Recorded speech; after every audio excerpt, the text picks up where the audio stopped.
Greetings to you all. Greetings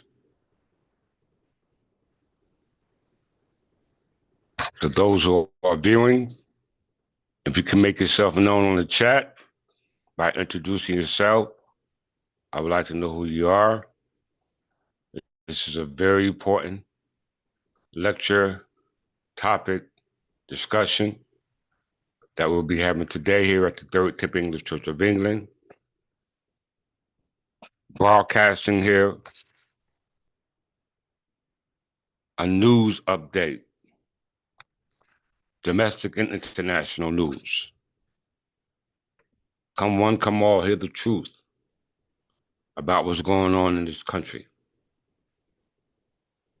Once again, all those who are viewing or watching, please make yourself known on the chat if you can. If you don't want to, that's your preference.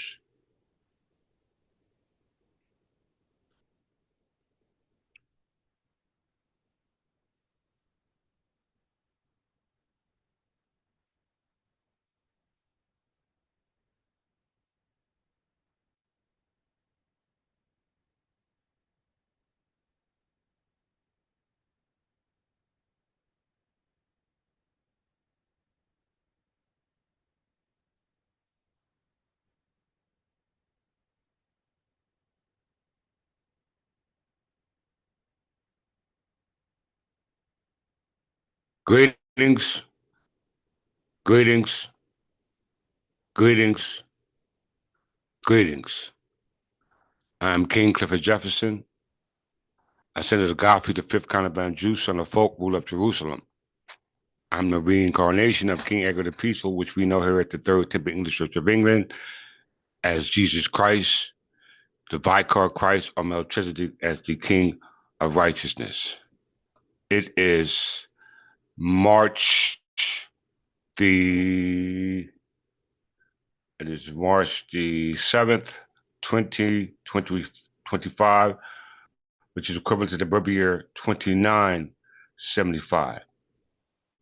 I greet you in the name of the ancestors, the predecessors, the successors. I greet you in the name of my Queen Sister Goblin from the House of Goblin, Archbishop from the House of Belmont, as well as all members, officers on staff, as well as all those who are striving to be a part of this illustrious nation. I have a good one for you today, my brothers and sisters, subjects of the nation. This one is entitled The Point System on Citizenship in America, established by the Gang of Eight. Once again, the point system on citizenship in America, established by the Gang of Eight. Okay, so everyone needs to write that name down when you get a chance in regards to this discussion on the point system on citizenship here that will soon be here uh, in America. It's already being practiced in the United Kingdom, but it will, as well as other nations as well, but it will be coming here soon. All right, so this is lieu of my past uh, prior lectures, part one and part two. All right, so hope you enjoyed that. This one will be subsequent to that, and it will be, uh, if not more, have the same effect. All right, that so we'll get started in 1 second.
Oh, I'm sorry. I've been talking and I've been on pause. I'm sorry. I've been talking and I've been on pause. Ain't that a mess? All right. Once again, greetings, greetings, greetings, greetings, greetings, greetings. I'm King Clifford Jefferson, the son of Godfrey, the fifth kind of man Jew, son of folk, ruler of Jerusalem. I'm the reincarnation of King Edward the Peaceful. All right, the King of Peace. All right, also known as the Vicar of Christ, or Melchizedek, also known as the King of Righteousness. It is March 7th, 2025, which is equivalent to the birth year 2975. Once again, I greet you in the name of our predecessors, successors, ancestors, all those who are striving to understand about what it is that we are called to do. I apologize for the introduction. I didn't realize that the mic was on pause, but I caught myself. For those viewers who were viewing, I apologize for it. We still have one watching, so I appreciate you. All right, and for your continuingness and tuning in, this will be a great revelation for you in regards to what's going on here in North America, based upon the topic of this lecture, which is um, uh, point system on citizenship in America by the gangs of eight. All right. Thank you, little law, no vocals, can't hear me, no sound. Can you hear me now?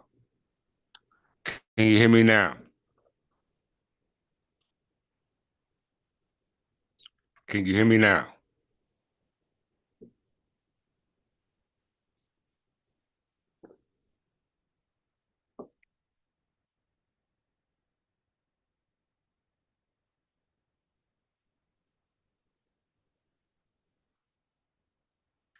Can you hear me now? Let me know in the chat.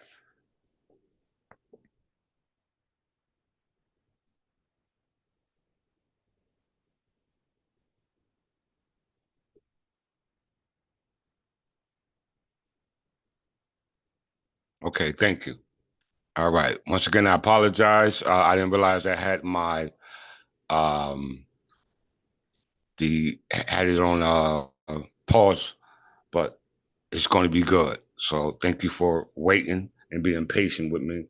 You know, I ain't into the uh my what we call the uh audio and electrical equipment. You know what I'm saying? So I need to get tutored in that. You know what I'm saying? So I can be up to speed. But nonetheless, I do what I can do. So once again, thank you for tuning in. All right. Once again, I made my introduction. This lesson is pretty much called "Point System on Citizenship in America" by the Gang of Eight. Okay, by the Gang of Eight.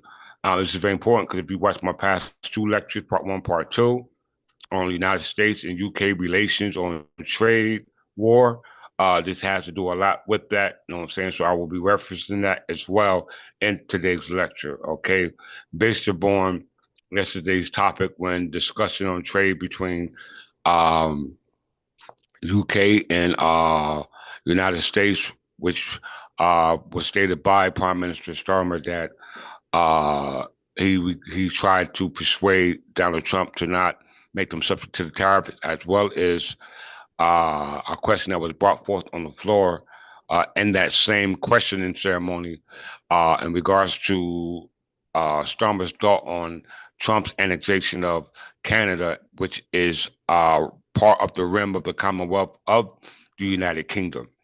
And right when Storm was about to ask that question, Donald Trump shushed him.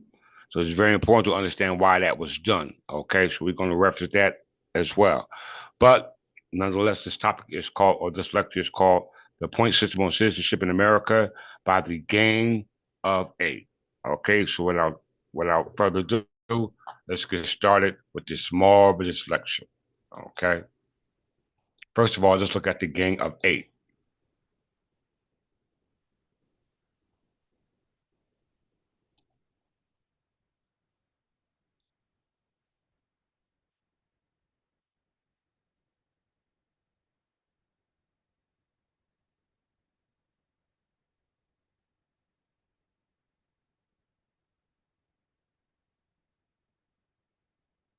Gang of Eight.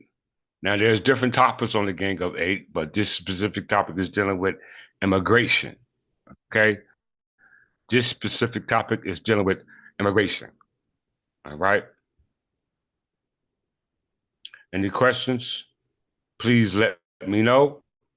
Post them in the chat, and I'll definitely get to them. Greetings, brother Juice. All right, glad to have you here as well.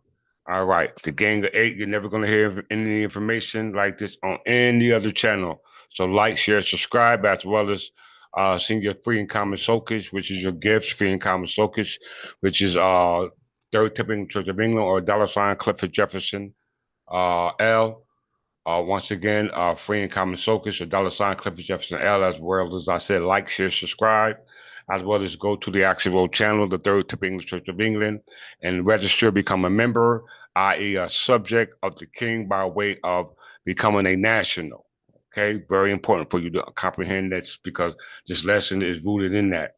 All right, so it's called the Gang of Eight in reference to the subject matter immigration. All right, I just don't cut and paste. I just don't do what they call that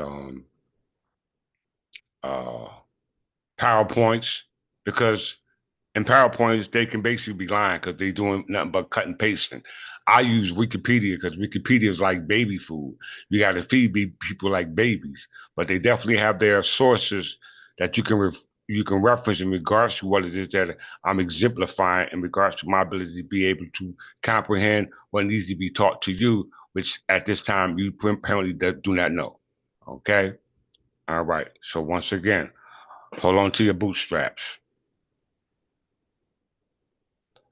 The Gang of Eight was a bipartisan group of eight in United States senators, four Democrats and four Republicans, who wrote the Border Security, Economic Opportunity, and Immigration Modernization Act of 2013. Once again, the Gang of Eight was a bipartisan group of eight of United States senators, four Democrats and four Republicans, who wrote the Border Security, Economic Opportunity, and Immigration Act on the Modernization Act of 2013.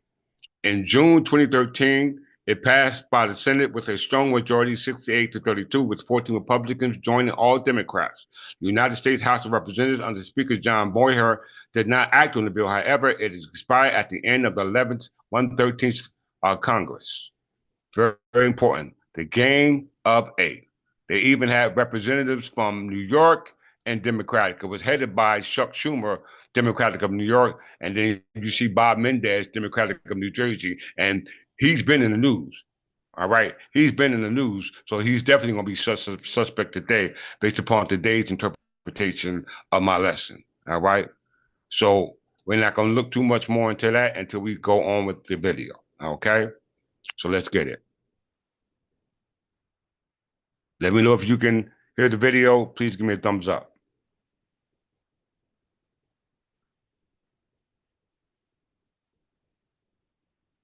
First of all, let's look at this real quick before we go anywhere. United Kingdom. We talked about that in my past two lectures. If you haven't watched that, you need to go back and watch those part one and part two. Okay? Or else you ain't going to understand today's goal. Okay? You need to watch that. The United Kingdom has been inhabited continuously since the Neolithic time. All right. Back then it was called Albion, Britain. Then it became Brittany. Then it became Britain, Britannia. Then it became Britain. Then it became Great Britain. Then it became the Kingdom of Great Britain. And then it became what you now have, what they call the United Kingdom. Okay. The UK has been inhabited continuously since the Neolithic and AD 43. AD, they're going by the Gregorian calendar. We don't go by the Gregorian calendar. We go by the Berber calendar. To years 2974 for us, 2975 for us, within the Gregorian will be 2025. Okay, for those who are subject to that which took place through the Reformation back in 597 with Pope Gregory I and Augustine of Canterbury, with the conversion of the Anglo-Saxon believers into that Roman Catholic religion of what we call Christianity today. Okay. The UK has been had it continuously since Neolithic. In AD 43, the Roman conquest of Britain began. The Roman departure was followed by the Anglo-Saxon settlements. This is in 886 when they were unified as the Kingdom of Wessex by Alfred the Great. This is when you get into what we call the barbarian tribes, not known as barbarians, but barbarians as being the title, because according to the 1911 Encyclopedia Britannica, the Berbers were known as Berbers, Berberi, the Spanish word for Berbers or Berber, barbarian, barbar, etc. So this was a tribal name. It was also associated by other nations based upon acts. So when you get into the barbarian explosion in 1491, it's called the deportation of the barbarian tribe in 1491 on the East Coast. This is around the Spanish conquest here in what we call North America. And those barbarous tribes were those consistent of what we call the Native American tribes. And we know that according to the five civilized tribes and every other tribe called Native American, not Native, called Native American Indian tribe, not Native American. That's a separate group of people we're talking about. Native American Indian tribes are going back to the five civilized tribes are associated with those who adopted the Anglo-Saxon customs and culture, which they became civilized, which in turn was the same process that the founding fathers took. Matter of fact, those who might not know that, let me just show that uh, so that you know this.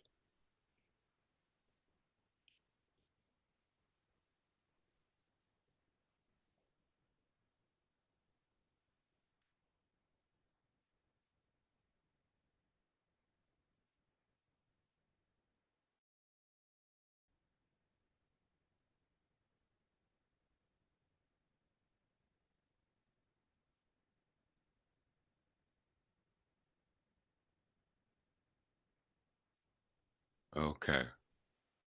Everyone needs to read this first, and there's a source. Five Civilized Tribes, Encyclopedia of Oklahoma History and Culture. All right. The term five civilized tribes was applied by the United States government in the early federal period of the history of the United States to the five major Native American nations in the Southeast, the Cherokee, Chickasaw, Choctaw, Muskogee, Creek, and Seminoles. White Americans classified them as civilized because they adopted attributes of the Anglo American culture. It didn't say American Anglo culture, it said American Anglo American culture. That's very important because if the Anglo Americans were here before the Americans, that means that the Anglo were the ones who the culture and customs that the Americans adopted. Okay, and if the Americans adopted the culture of the Anglos and the Native American Indians adopted the culture of the Anglo people, that means that that was the culture that civilized people. Okay, it's very very important that we understand that. All right. Also, let's bring up uh, uh, deep what we call what was called deep, what was it called distribution distribution of the barbarian tribe.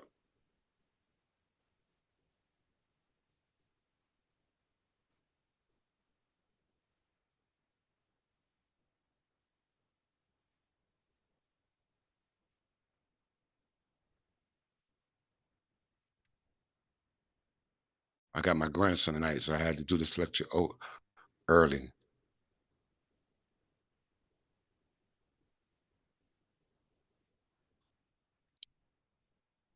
What is that called? The distribution. Let me just find it. Bear with me, brothers and sisters.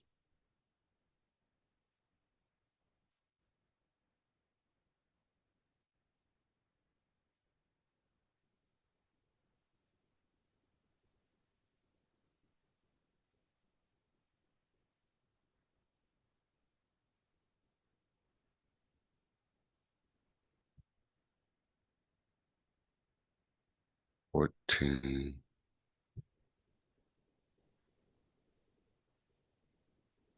There we go.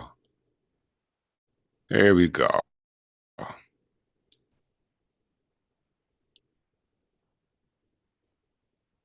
Everyone needs to see this. Very important. And while we doing this, let's look up the barbarian kingdoms. Let me just type that in real quick.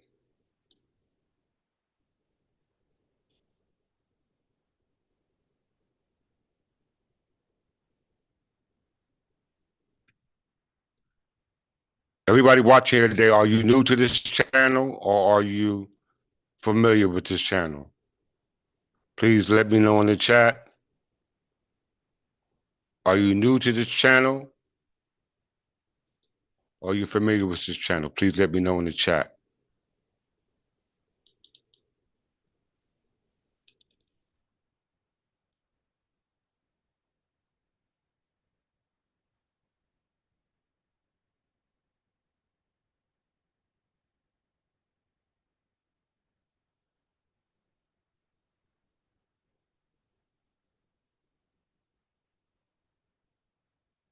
No, Anglo's not white.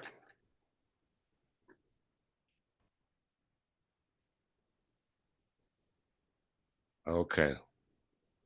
Anglo has nothing to do with the color. Matter of fact, since you said that, let's just clear that up real quick.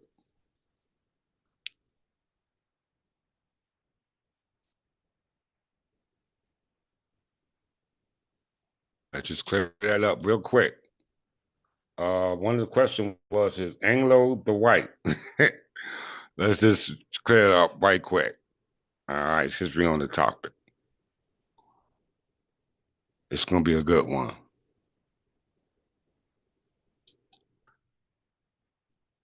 And this is old information.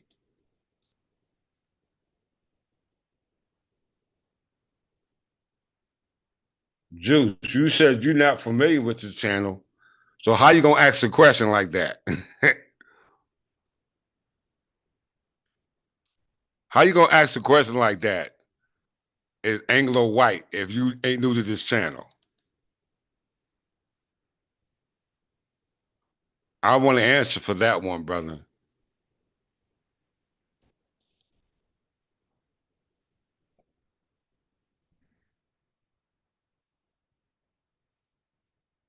This is strictly for Brother Juice. If you're familiar with the channel, why would you ask the question, is Anglo the whites?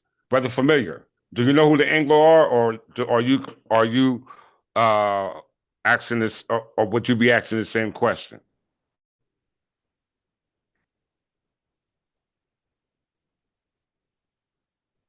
This is all in education and fun.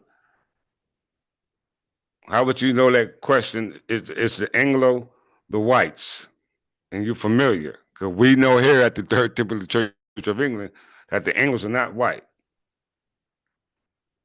So if you don't know, then you need to write this case down. Imre Ahmad Hassan, a district court case in 1942. Write that down for me, brother, okay?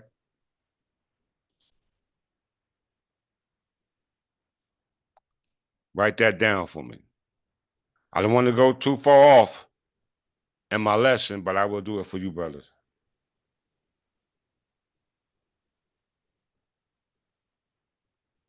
Okay, that's cool. Good bailout. Good bailout. Give me a second. Let me get my. I need some coffee. So y'all, give me a couple of seconds.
All right, this is for you, brother Juice. If anybody ever asks you the question is, or ever say that the Anglo Saxons are white people, this is what you throw at them. I'm gonna give you. Uh, I'm gonna give you. How many sources? I'm gonna give you two sources. All right, and I'm pretty sure you're here in the United States, so we ain't gonna use no sources from over on another continent. We're gonna use a source, not an abstract source either. We're gonna use a concrete source to validate it. Case law is called precedents, which we call common law. Okay, especially considering the question that was posed on the floor. Have you ever heard this case, Imre Ahmad Hassan, before? And have you ever seen this case before, Imre Ahmad Hassan?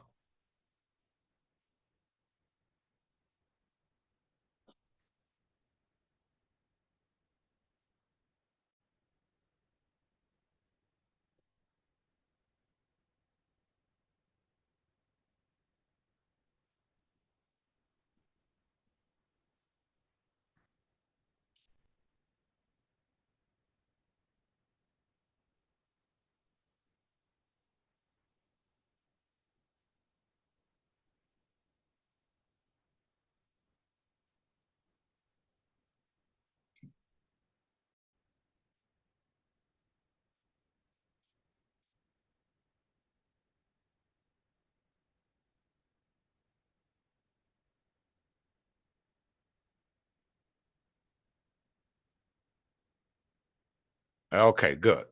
Never seen it. So this is what you're hitting with. This is in regards to citizenship. Today's discussion is about point system on citizenship in America by the gang of elite. Okay, and we know these are the people who make your laws. All right, from the legislative jurisdiction. Okay, you got the executive, legislative, and judicial, and our form of law is fused together. Okay, it's called Parliament.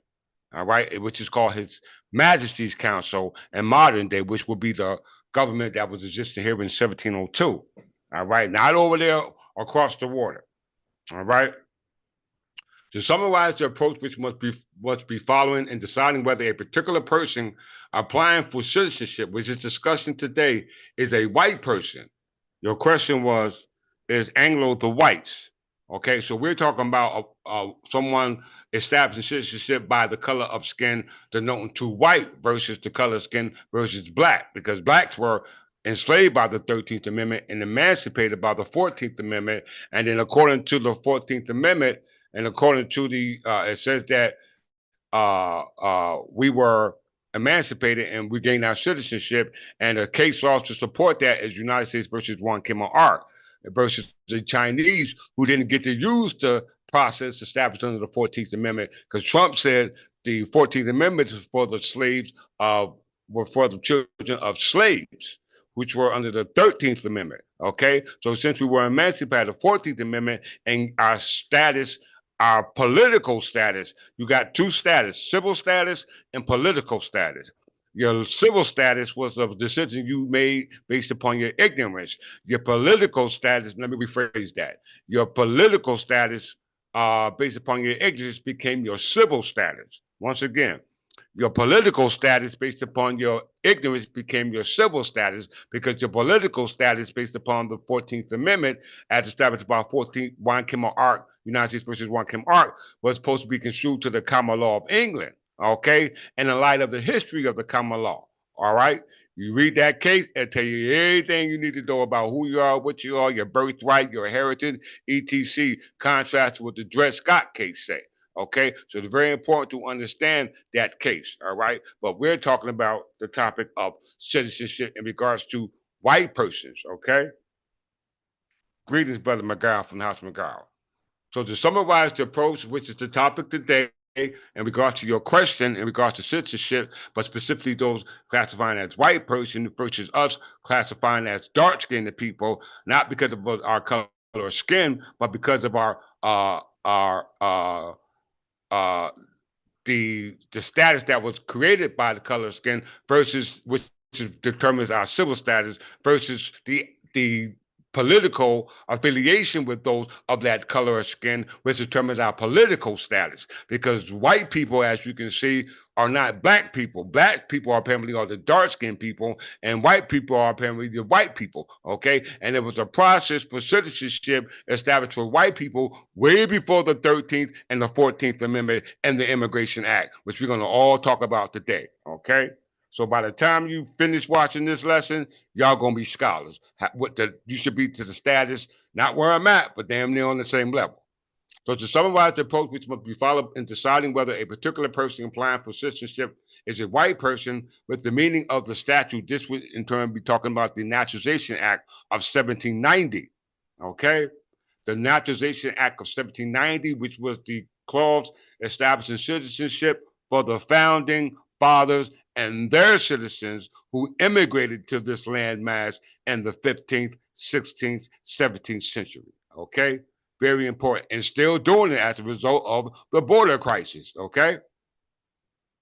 All right. So it says that um, to summarize the approach which must be followed in deciding whether a particular person applying for citizenship is a white person within the meaning of the statute, meaning the Naturalization Act of 1790, as interpreted by the Supreme Court, it is necessary to determine first that particular group or racial subdivision to which the individual belongs. In practical effect, proof of this fact is a matter of genealogy. Everyone know what genealogy means? Genetics, genes, bloodline, hereditary. Okay, hereditary.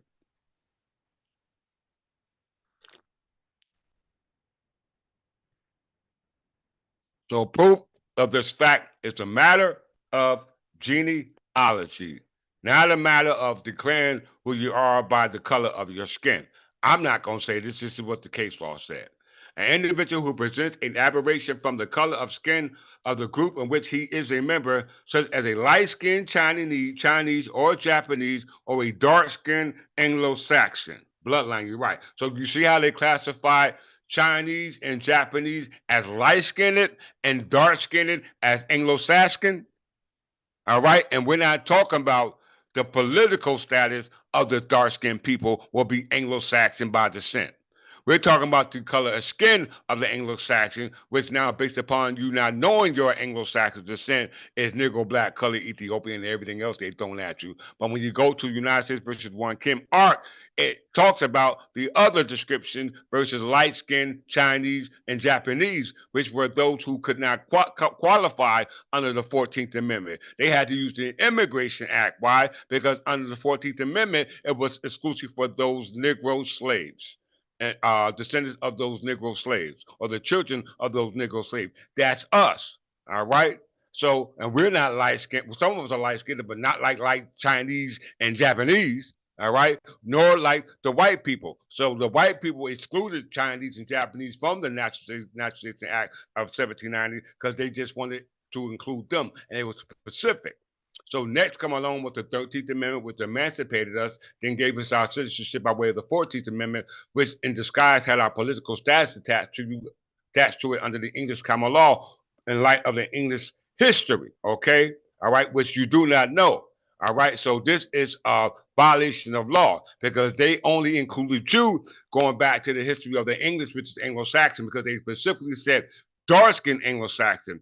And it says a dark-skinned Anglo-Saxon does not thereby acquire a different status under the act from other members of his group. Of course, when an individual applying for citizenship has a skin of a different color than it is usual for the members of the group from which he claims to come, a strong burden of proof then rests upon him to show by the usual methods of proving genealogy, not by the color of skin, all right, but by genealogy, which is also synonymous with ethnicity, okay, that he is in fact a member of that group. You can't do that by the color of skin.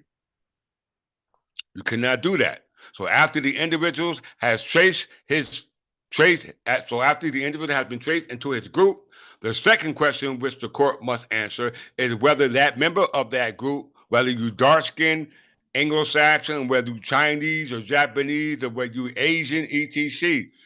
Now the question becomes what the Congress had intended All right. Once again, after individuals has been traced into this group, the second question which the court must answer is whether the members of the group as a whole are white persons. All right, exclusively, as Congress understood the term in 1790 Naturalization Act when it first enacted the statute. It decided this latter question. The test is not how the group in question will be classified by ethnologists, which have made a study of racial origin, but rather that group of people then living in 1790 with the characteristics then existing were intended by Congress to be classified as white persons. Applying this principle, the court finds the petitioner is an Arab and that Arab is not is not a white person within the meaning of the act. We know Arabs are associated with Moors because Moors are a mixture of Arabs and Berbers amalgamating. Okay, and we know that true because when we go to the 1911 Encyclopedia Britannica,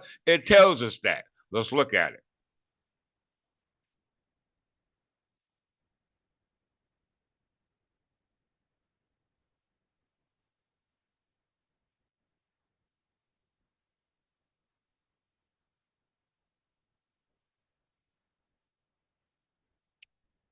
You there, Brother Law? You quiet. Is you still there, Brother Law? Let me know you're still there. Berbers, the name under which are included the various branches of indigenous Libyan races of North Africa. Since the dawn of history, Berbers have occupied the tracts between the Mediterranean and Sahara from Egypt to the Atlantic. The origin of the name is doubtful. Some believe it to be derived from the word barbarians and first employed by the Greeks and later by the Romans. Others attribute the first use of the term to the Arab conquerors. Okay, so all these people are used the term barbarian as a result of their conquering, okay, their conquest, okay, their invasion, okay. So you must understand that we didn't use it because it says some believe it to derive from the word barbarians employed by the Greeks and later by the Romans. Others attribute the first use of the term to the Arabs conquerors. However, this may be a tribal title. Barbara, Barbarita appeared in ancient Egyptian inscriptions from 1700 to 1300 BC, and we know that they were in fact Berbers. All right, we can go back to the what was it? 23rd dynasty. Okay, 22nd dynasty. Shoshin. All right, for the sake of the time, I'm not going to have to go. I don't have the time to go to that. This is 1911 Encyclopedia Britannica. It also says right here the megalithic monuments of Iberia and Celtics of Europe have their counterparts in northern Africa, and it suggested that these were all erected by the same race, by whatever name they be known. Berbers in Libya and Africa, Iberia in Spain, all right, no, it says Berbers in Libya and Africa, Iberians in Spain, Celts in Gauls, and Picts in France and Britain. So the Celts, the Gauls, the Picts, the Iberians were all Berbers because before you had the invasion of the Iberian Peninsula, you had the invasion of the Maghreb, and that invasion was done by who? Arabs. Arabs descended from the Arabia Peninsula on the other side of what we call North America. Okay, we must understand that when they invaded the Maghreb, called the Barbary Coast, then they invaded what we call the Gibraltar, which goes back to what the Rock of Gibraltar, all right, which was called the Isles of Hercules. That gets into the invasion of the Iberian Peninsula, was controlled by the Castilian, Spanish, Hibernian, Visigoth kingdoms. Okay, we must understand that. I did lessons on that. I don't have time to go back into it, but for now, let's continue on. We're still talking about the Berbers, called by many names. All right, right here. The Arabs has built its social structure on the Quran, which inculcates absolutism, aristocracy, theocracy. The Berber, despite his nominal Mohammedanism as a result of invasion, conquest, etc., is a democratic, a term you normally used to, as you hear it today, which is Jimna or Witama. So we're talking about the Arab has the Quran, but the Berber adopted that custom as a result of inversion. But as a result of that conversion, some of us realize our way of life, our custom, as a result of going back to our way of life, which is a democratic government called Wittenmont or Jimna, and our unwritten code called the Magna Coda. Magna Carta, okay? These are the laws and the customs of the government of the Anglo-Saxons, which apparently, according to the 1911 Encyclopedia Britannica, they say that they were, in fact, Berbers, okay? And then we got a case law saying that these Anglo-Saxon Berbers were, in fact, dark-skinned. So how can you lose? Would you agree with me? If you agree, everyone give me a thumbs up in the chat line, and let's move on to the original lesson. But first, let's top it off with this: the barbarian kingdom. Okay, since we're talking about Berbice, we know Berbice was the tribal name. All right, I'm waiting for my thumbs up in the chat, everyone. The barbarian kingdoms were states founded by various non-Roman. You hear that? It says non-Roman primary of Germanic people in Western Europe and Northern Africa following the collapse of the Western Roman Empire in the 5th century. The barbarian kingdoms were the principal government in Western Europe in early medieval ages. The time of the barbarian kingdom were considered to have come to an end with Charlemagne, which was the Frankish king coronation as an emperor in 800, until those other kingdoms were unified by who? Alfred the Great in 886. Okay, 886. Alfred the Great, the king of Wessex, was unified the Heptarchy, okay, which was 7 kingdoms he unified, which were barbarian Berber tribes, not because they were warlike. I wouldn't say they didn't have some war skills as a result of the invasions, and most of the invasions that were done here in North America was on the coast. All right. How we know that? When we go to the distribution of those barbarian tribes, this is when we became known as Native American Indians, and this is due to Spanish conquest that goes back into what we call the Dutch, which is the Netherlands, and the Spanish, which is called the Habsburg, because the Habsburg, the Transmara, Capitan, the Balios, Burgundy, Bourbon, all these houses originated from what we call Frankish dynasties, and they go back into what we call um, uh, the Spanish Empire. They go back to the Spanish Empire, which started in 1491, 1492 with Queen Isabella and Queen Bernadette. Okay? We must comprehend the timeline. So as we can see in the distribution, now you see the Native American tribes: Choctaw, Greek, Yamassees, Chickasaw, Catawba, Iroquois. All these tribes now, you know what I'm saying? Natchez, everything here west of the Mississippi River, west of the Mississippi River was inhabited by the French and Spain. Okay? It was called New Spain and New France when it was under the jurisdiction of those Roman Catholic Franks or those Roman Catholic Spaniards. Okay, and that goes back to the Spanish conquest. All right, we were also here in the western part of North America. When you go back to what we call the Paleozoic area, Morocco and New Jersey was actually connected, so it wasn't called Morocco, but let alone that territory that they now call Morocco was connected to this part of the continent, which is now separated by the Atlantic coast. So you must understand that these were those barbarian tribes, which they only became barbarians when they were invaded by those who originated on that land, and that come by way of called conquest. And that happened what? Through the age of discovery. Okay? The age of discovery. All right? So took me way out of my lesson. I'm glad I did for those who didn't get a chance to understand that. So remember, it's better for you not to know this than to know this and not understand it or not follow it. Okay? So let's move forward. So we know the 5 civilized tribes, with all those 5 that you see here on that map of the distribution of the barbarian tribe, are now were replaced by those called Native American Indians. Okay, when we were originally called Native Americans, and when we say why I say Native American, because America is old. All right, before it was called America, it was called Britain. Okay, or Great Britain, because this territory under the colonies, it was under the jurisdiction of what we call Great Britain. Okay, and Great Britain didn't come around to what 1707. All right, we still got a past that we must consider. All right, let's get it. So this lesson is called Points System of Citizenship in America by the Gang of 8. If you didn't see that when I first started the video, I can't go back and show you. You have to look it up on your own. So let's go to a video in regards to what the Gang of 8 is trying to implement here in North America, which the is also called the Raise Act. Okay, it's called the Raise Act. All right. So let's get to the video. I got a couple of videos to show you. We're gonna play this first one.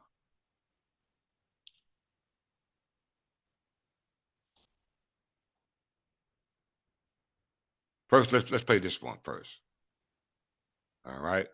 Now, UK United States has a relation going back to 1776. New Jersey was considered the crown in 1702 because it was under the authority of Queen Anne, who was a Scottish king, okay, queen. All right. And the Majesty's government was here, right here in New Jersey.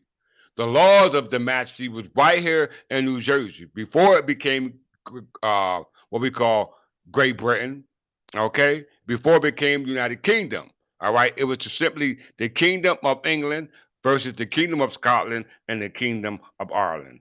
This we must understand. So let's hear it from the horse's mouth. Prime Minister, did you discuss with President Trump his repeated statements of desire to annex Canada?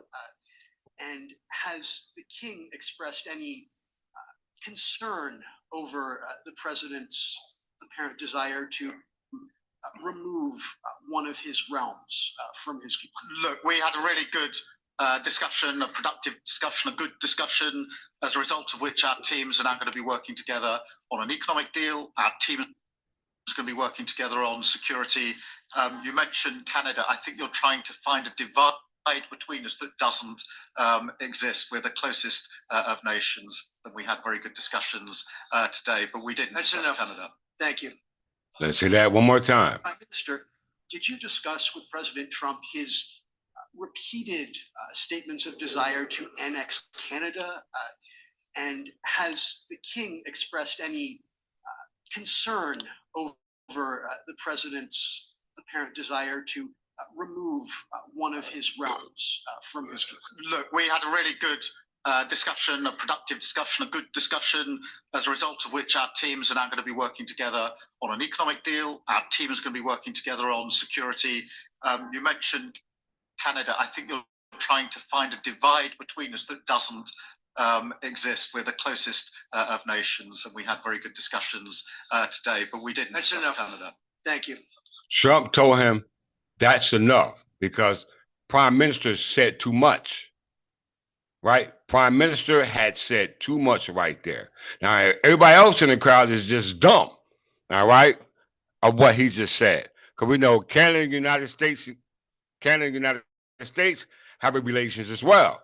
Like United States and United Kingdom has parts of Canada and United Kingdom have relations as well. Just like United States and Canada had relations going back to 1776. Okay? Now let's look at this.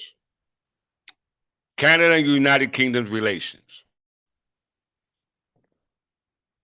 The bilateral relations between Canada and the United Kingdom have yielded intimate and frequently cooperative contact since Canada's gained independence in 1931. Canada was previously self-governing since July the 1st, 1867, the date that became Canada's national holiday. Okay? Now, I find this hard when we read this next paragraph.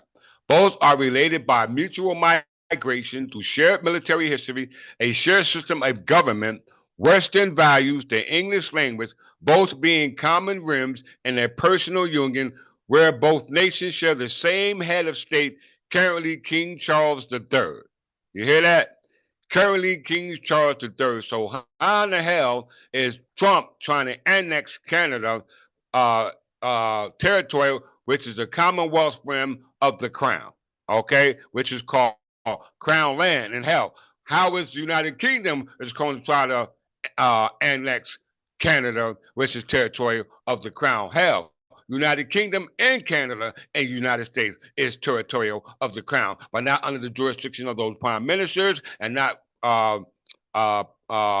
not through those heads of state, which is just figureheads, and not by the president, and not by the presidents. Okay? How? You must understand politics. Okay? You must understand politics. So let me just show you.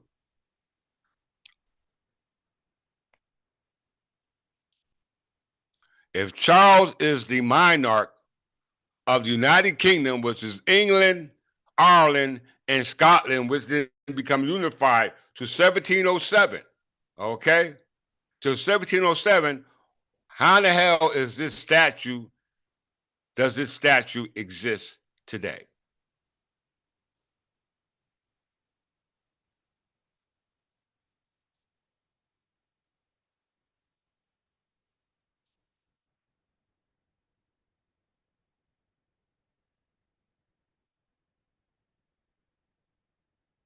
There's 2025 says the same thing, but they only update it till the present year.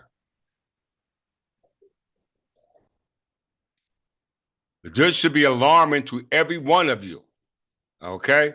Certain things and holdings turn into free and common soakage. Soakage means rent. Rent you paying now, this is not supposed to be going to your states.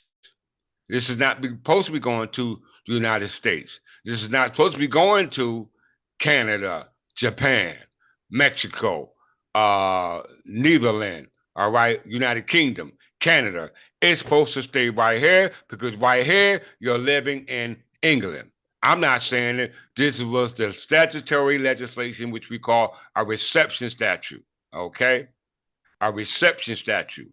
It says the tenures of honors, manors, lands, tenements, or hereditaments, or of an estate of inheritance at the common law held either of the King of England. It didn't say King of Scotland. It didn't say the King of Ireland. It didn't say the King of Scotland or Ireland or the United Kingdom. It specifically said the King of England or any other person or body of politics or corporate at any time before July 4th, 1776. Now, United Kingdom and United States had a relationship going back to what? 1776.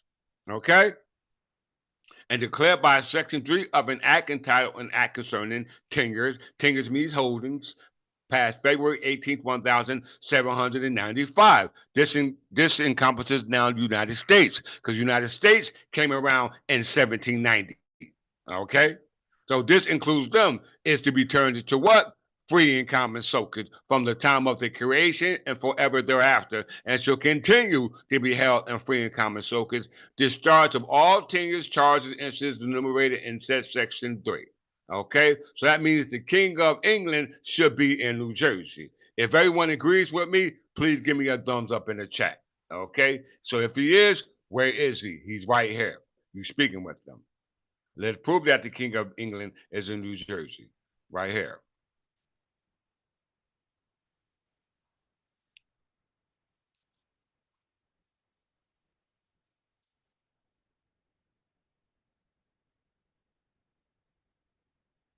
New Jersey's Provincial Council. Before 1776, before 1790, okay, His Majesty government existed right here in what we call now New Jersey. His Majesty Council for the province of New Jersey was the upper house of New Jersey's legislature. This is Parliament, y'all, under colonial rule until it was replaced by New Jersey Legislative Council under New Jersey's Constitution of 1776. Okay? The Provincial Council was established in 1702 upon the surrender by the proprietors of East Jersey and those of West Jersey of the right of government to Queen Anne, and which is called Queen Anne's government, which united two colonies of the province of New Jersey as a royal colony established the New Jersey system of government. As you can see in the box, the length of term of the government is indefinite under the authority of the Crown. You hear that? So how in the hell could the crown be over in the United Kingdom under the authority of King Charles III when the president is got more authority over his prime ministers do Charles III have? Okay? He has the authority to shush the prime minister when it should go the other way around. Okay?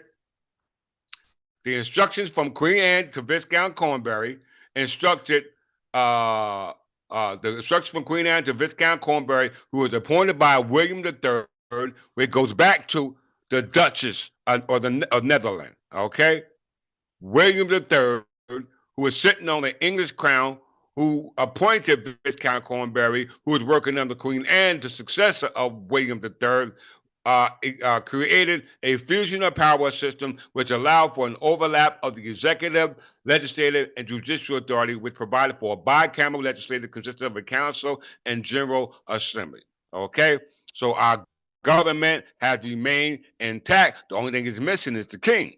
Okay, which I'm here now. All right, and all the cat is out the bag. How we know that? Because the crown is here in 1702, right? We see it. Now let's go to the Union of Crowns. All right, because we know they didn't unify the political government till 1707. Did you just see what I seen showed you, bro? Did you just see what I just showed you?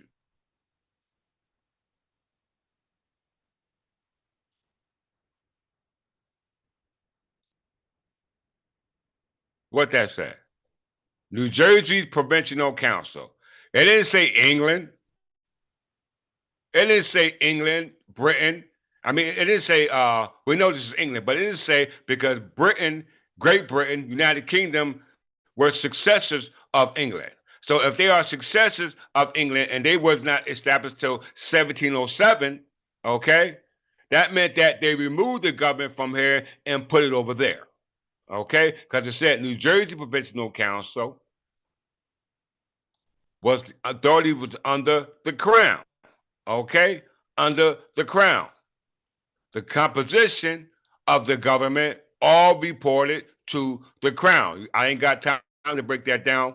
You need to go back, write that down, and go back and look at it. But as you can see, yes, America, you say, is America the crown? Yes, America is the crown because all of America is called crown land.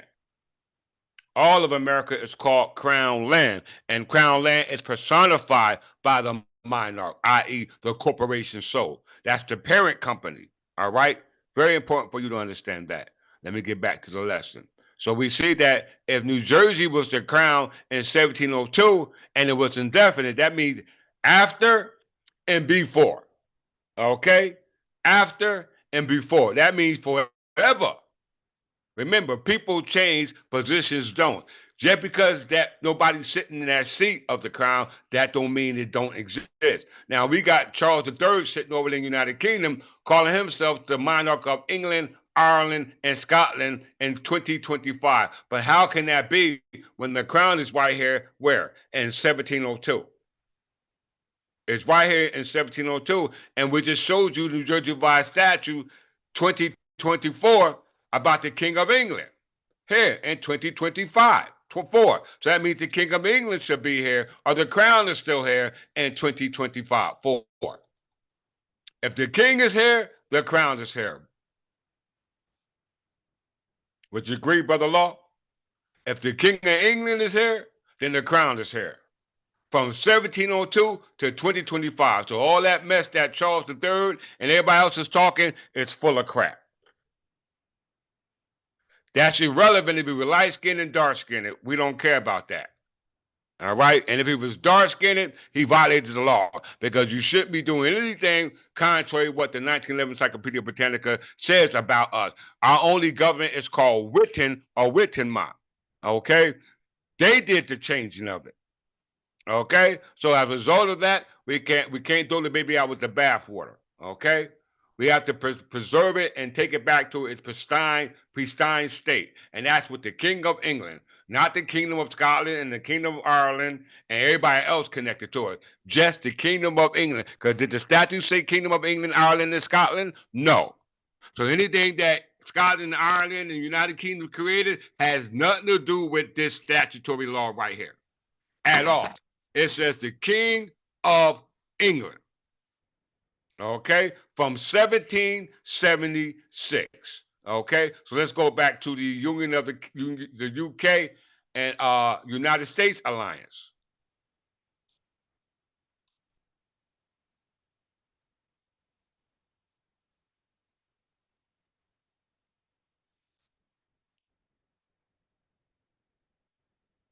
Because we already seen that Canada had a relation with the United Kingdom, right? Canada had a relation with the United Kingdom, and Trump is trying to annex Canada from the United Kingdom, which is supposed to be overseen by the so-called monarch, which is supposed to be representing the crown. But apparently, he must not be the crown if he's able to annex Canada, because it said Charles III was head of state. Did everybody seen that, right? So now we have to trace it back to 1776, since Charles III is not head of uh, the crown rims, okay? Since he's not, because crown rims are called crown land, and that includes public domains, uh, um, what we call royal domains, or what we call federal lands, public lands, or even what we call commonwealths. All right. So relations between the United Kingdom and the United States have ranged from military opposition to the close allyship since 1776. Okay. So it ain't like they don't know. All right. They know that England was right here. They just moved it from here and moved it over there. All right.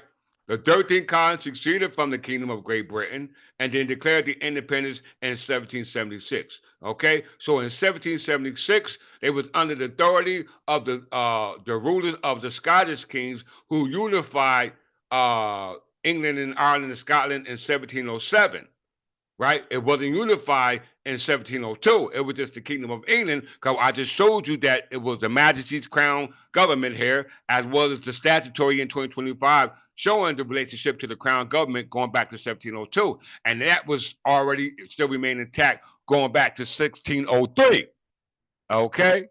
To 1603. Let's go to the Union of the Crowns.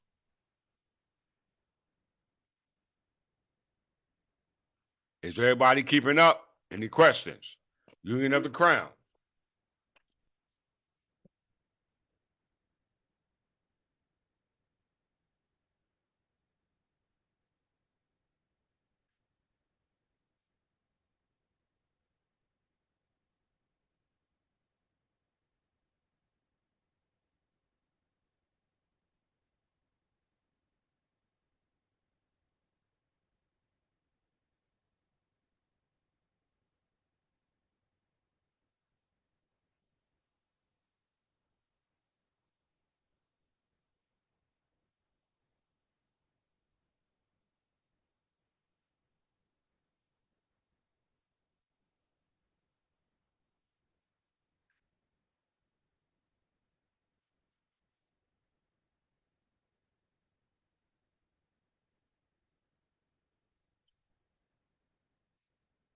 See, I should be able to say this without having to pull it up if people could remember.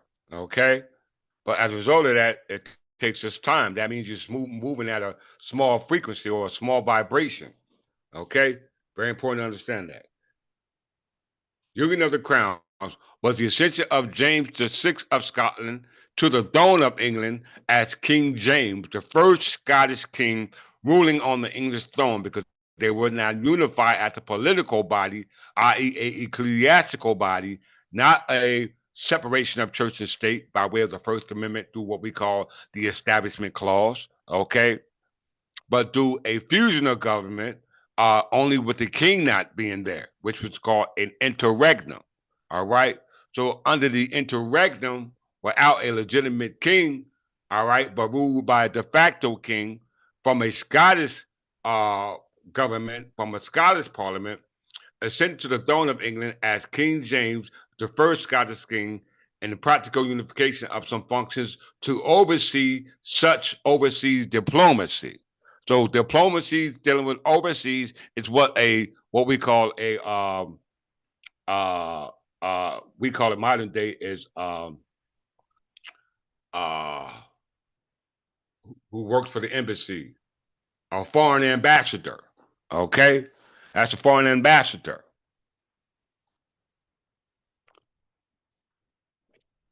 The union was a person, or let me, I mixed it. All right. So, such as overseas diplomacy of the two separate rims under a single individual on the 21st of March in 1603. So, now what was under the jurisdiction of King James the first, the first Scottish king sitting on the English throne, was now in the hands of what we call the United Kingdom, under Charles III, right? And he was in charge of the rims, okay, which were called overseas possessions, all right? So they were separate rims, okay? England, Ireland, and Scotland remained separate rims under a single de facto monarch in 1603. It was following the death of James' cousin Elizabeth I of England, the last monarch from the House of Tudor dynasty, which was established by Henry VII from the House of Tudor as a result of the conflict that originated, which was called the Hundred Year War, and was preceded by the War of the Roses, okay? Which all involved the history of the United Kingdom. They are well aware of this. The union was personal and dynastic, with the Crown of England and the Crown of Scotland remaining both distinct and separate despite James' best effort to create a new imperial throne. England and Scotland continue as two separate states sharing a monarch who directed their domestic, you hear that, and foreign policies along with Ireland until the Act of Union of 1707 during the reign of the last Stuart monarch, Queen Anne. So we know Queen Anne was here in New Jersey in 1702, where the government was sitting in 1702, which is legislation that's still present in 2025. Okay, so how in the hell could some Act of Union take away a government that's still existing but still dormant as a result of the king missing, as a result of some, excuse my French, shit that they cause? Okay? Very important for us to understand that. As a result of me coming back, it has to be what we call um, deportation, immigration, and they know it's coming. All right? So let's get to where I wanted to get to. The Gang of Eight. The Gang of Eight.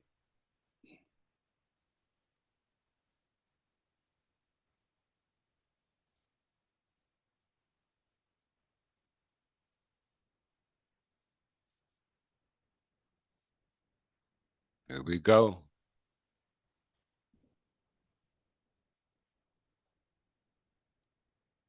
Get your peanuts and popcorn.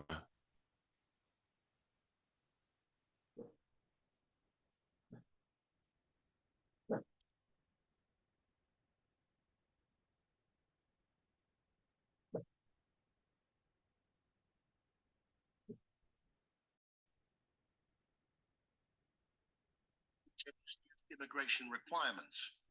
Your job no longer valid. Your visa about to expire.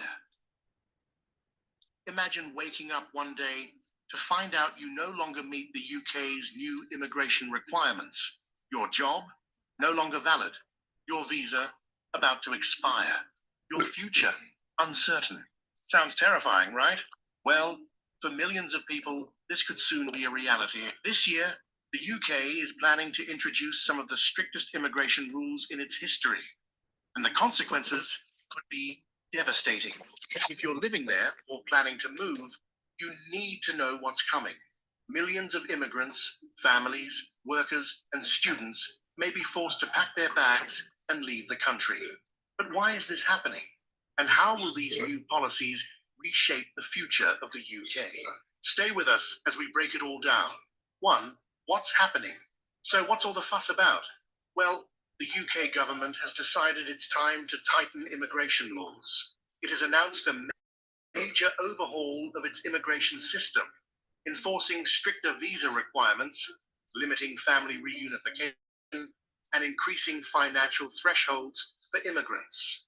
This is all part of a wider effort to control borders, protect British jobs, and reducing pressure on public services. But at what cost? But here's the thing. These new rules could force millions of immigrants to leave. One of those crowns I have here fell. I put some like kind of a cement myself to put it back in. And now I'm stuck and using the glue. Sorry about that. I was looking different. Families will be separated, jobs will be lost, and for many, the UK will no longer be an option. Let's break it down, starting with one of the biggest changes, work visas. 2. Work visas harder than ever. If you're planning to work in the UK, brace yourself, because getting a work visa is about to become a nightmare. Here's why: higher salary requirements. Before, you could qualify with a decent job. Now, you'll need to earn at least 30,000, 40,000 pounds a year, depending on your industry. More restrictions on sponsorship. Employers will now have to prove they can't find a UK worker before hiring a foreign one. Fewer eligible professions. Many jobs won't even qualify for a visa anymore, unless they're in healthcare, tech, or engineering. Sounds tough, right? That's because it is. Even skilled workers who once easily got visas may now struggle. For many hard-working individuals, these new rules will shut the door on their UK dreams. The country, once known for opportunities, is fast becoming one of the hardest places to migrate to in the Western world. 3. The end of easy immigration for EU citizens. When EU citizens could live and work in the UK freely?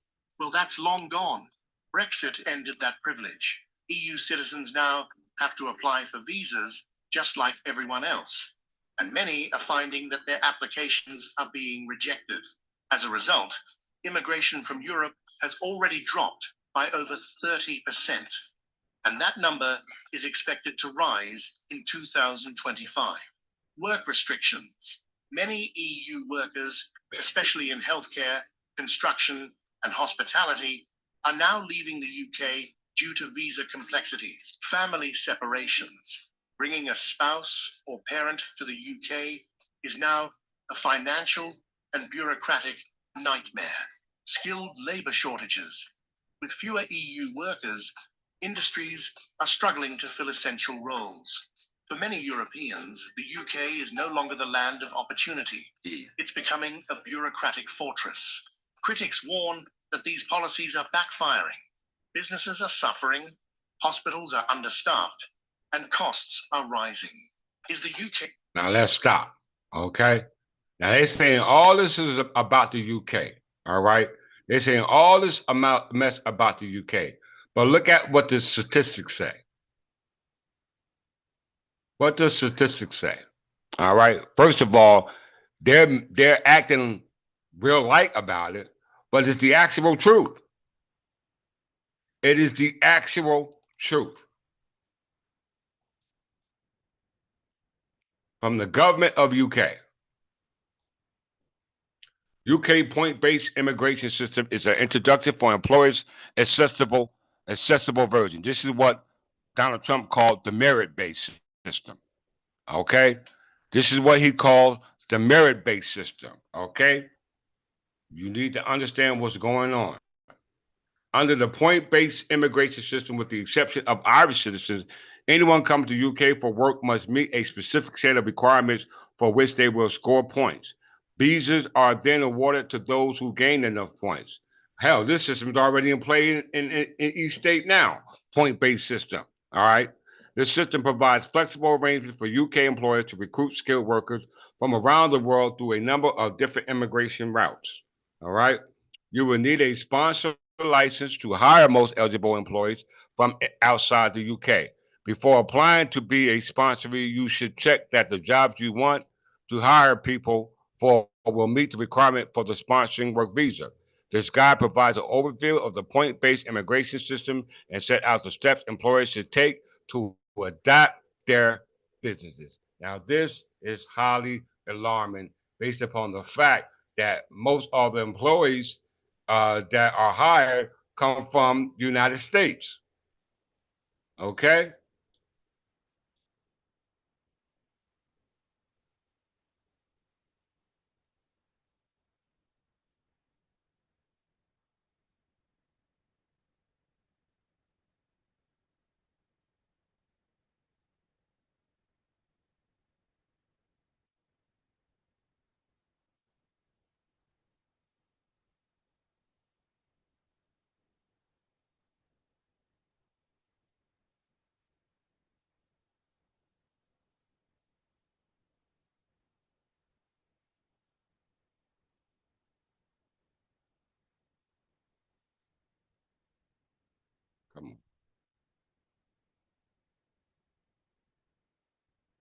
This is New Jersey trade. Isn't the trade war going on? The trade war started with the Anglo and Dutch. All right, Anglo and Dutch is Netherlands and UK relations.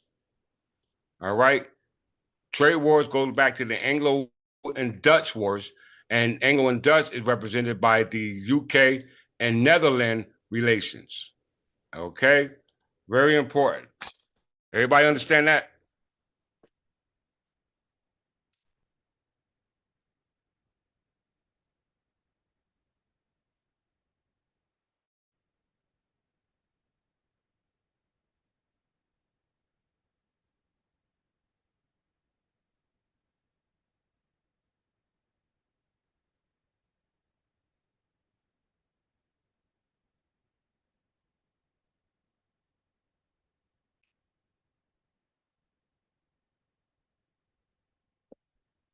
Okay, once again, most trade goes back to the Anglo and Dutch wars, which is going back to the UK and Netherlands relations.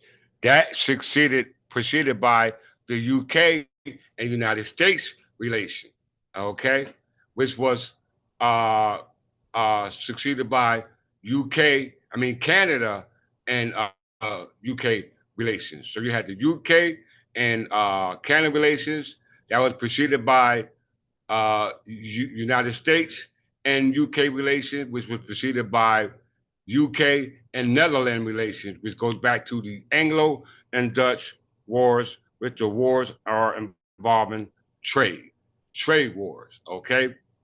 Trade wars. And as we can see, the biggest export and service exports and services that are provided are from New Jersey, okay? But New Jersey is the crown. We proved New Jersey was the crown in 1702, all right, going back to 1603, all right, all under the auspices of King James, who declared himself the first king of Scotland, and everyone capitulated to that in the 17th century, as we see here, all right, as we can see here. We already see that Canada trade war started on February 1st, 2025, as a result of the tariffs put by who? Donald Trump.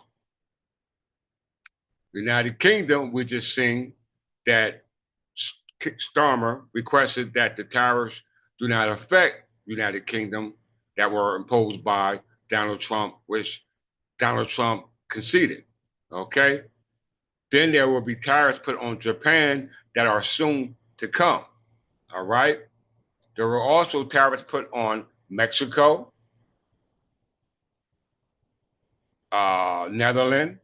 China, but not Netherlands. All right, because Netherlands and the UK were the ones who started the trade wars.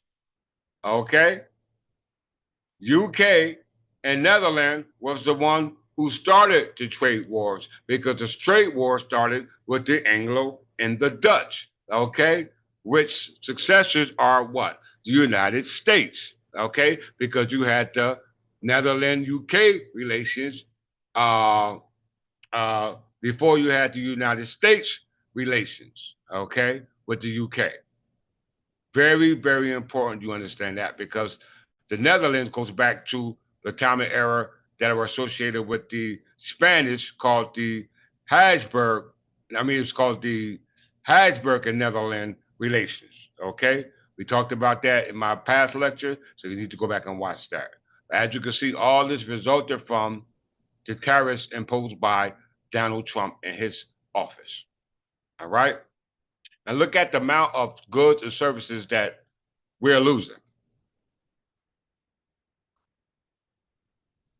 6.5 billion of goods.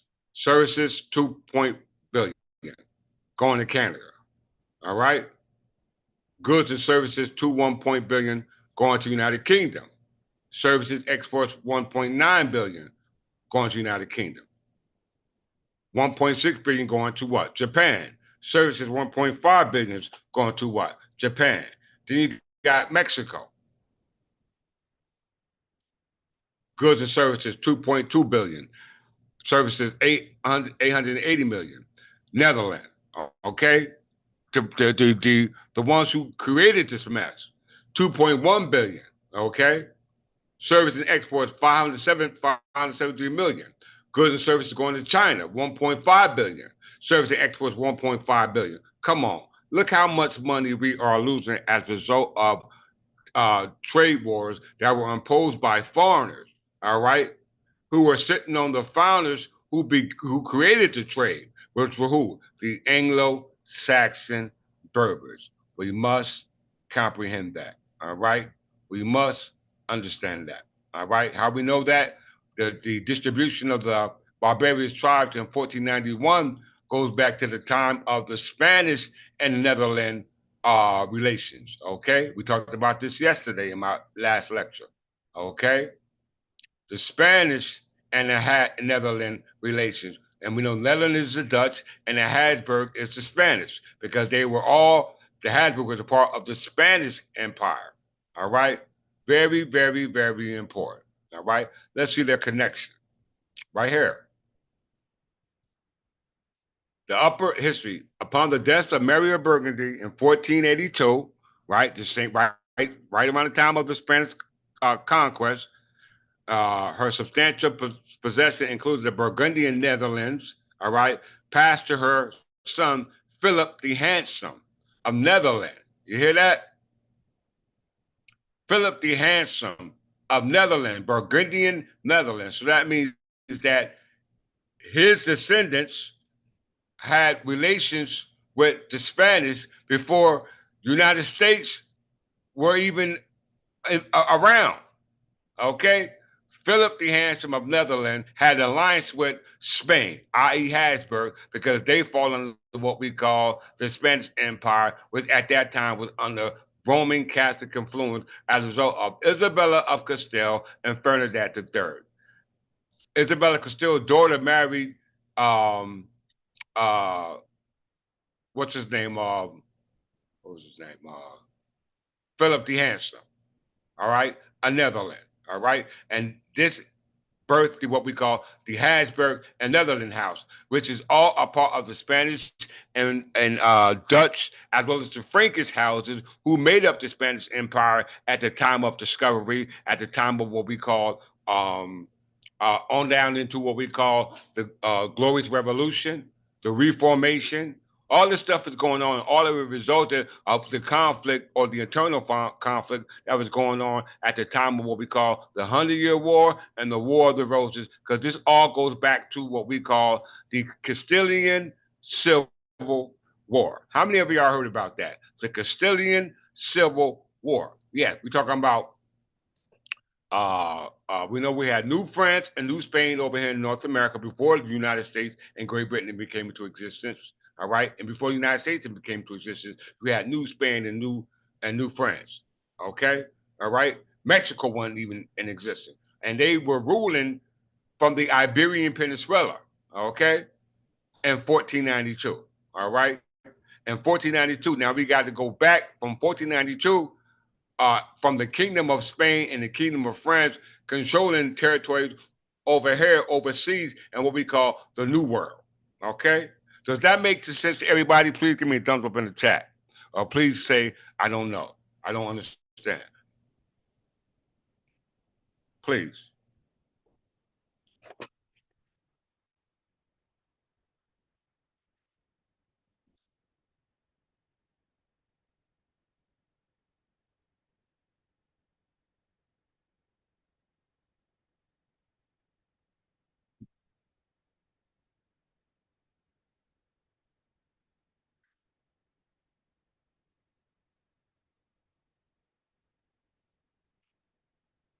So upon the death of Mary Burgundy, her substantial possessions, including Burgundian Netherlands, passed to her son Philip the Handsome of Netherlands, Burgundian, who married Joanne of Castile, the daughter of Isabella Castile, and Ferdinand of Aragon. Okay, so this is the Spanish and the Dutch houses that become aligned. Okay, and we'll know that they were aligned because we're reading about the Habsburgs in the Netherlands. The Netherlands are the Dutch. Okay? And we know that the Netherlands Dutch was unified with who? United Kingdom. Okay? We know the United Kingdom was unified with who? With who? The United States. Okay? And we see that all these kingdoms are what we call subsidiary companies of what? The greatest company that exists, the parent company called the Crown. Okay? All right, but it's not over there in the United Kingdom because Great Britain is one of the most powerful nation, or is the most powerful nation in the world today. But the power and authority is an illusion. Okay, as a result of prescription of sovereignty. Somebody posing as a sovereign and is not being attested. All right, that's called prescription of sovereignty, and which is the reason why the land falls into what we call easement or what we call adverse possession by squatters sitting on land claiming they own it and ain't proof they own shit because the highest title is the crown. Okay, it is the crown, which we just proved it is definitely in New Jersey. All right, let's get it.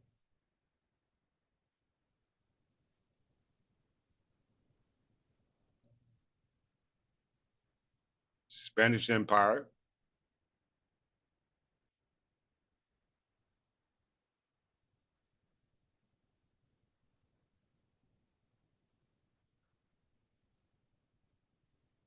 This is the Spanish Empire.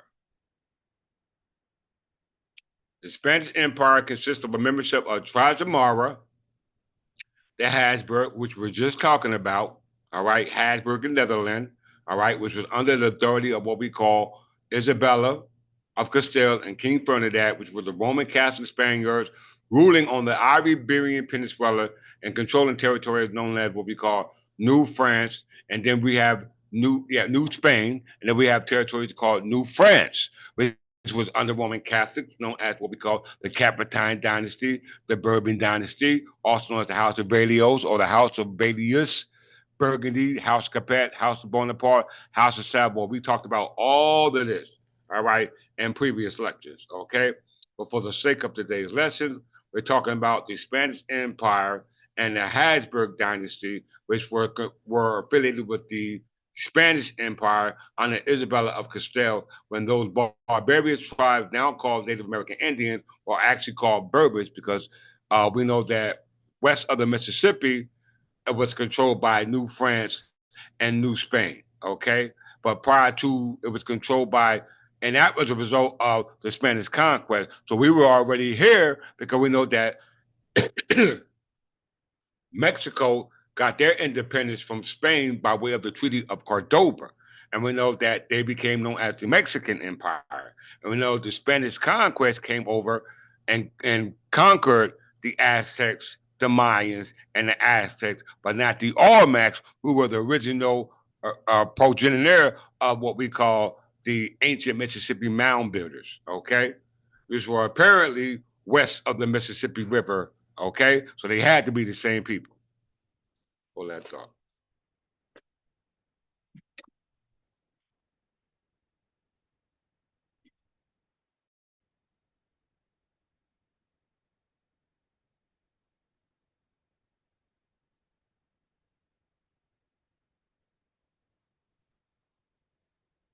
All right, so we see what's going on in UK with the actual point system. Okay, now this is very important because we proved that UK themselves implemented uh, the actions that were described in the actual video. All right, let's get another video that speaks to it.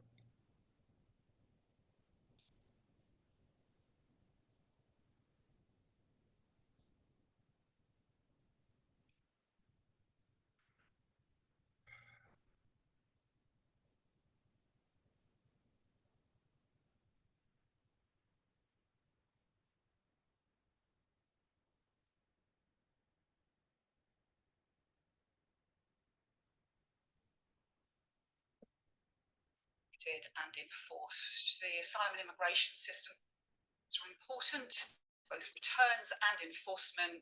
19,000 people who don't have any right to be in the UK returned. The UK is going hard, but extremely hard on the illegal migrants. A Trump-type deportation model in the UK may force millions to leave in the future. A current deportation video issued by the UK Home Office shows 47 people being handcuffed and loaded into a plane towards an unknown country, most probably an EU country. The Home Office also did not tell the nationalities of these people. Raids curbing illegal employment is also being practiced on restaurants, takeaways, and small shops even. Well, the current UK government has immense pressure from Reform UK Party, which has been the most famous party in the current surveys, and also from the Conservative Opposition Party, which has already announced their immigration plans, going tough on immigrants through longer periods of ILR and citizenship process, which could be lengthened up to 10 years once they come into power. As per the data released by the UK Home Office on 10th of February, nearly 19,000 failed asylum seekers, foreign criminals, and other immigration offenders have been returned since the election to countries across Africa, Asia, Europe, and South America, following a major escalation in immigration enforcement by the Home Office. Furthermore, by redeploying 1,000 staff to work on immigration enforcement and sending a clear signal that those coming in the UK illegally will be returned swiftly. Between 5th July 2024 and 31st January 2025, enforced returns are up to 24%. The removals of Okay, that one is breaking up too much. Let me go to this one real quick.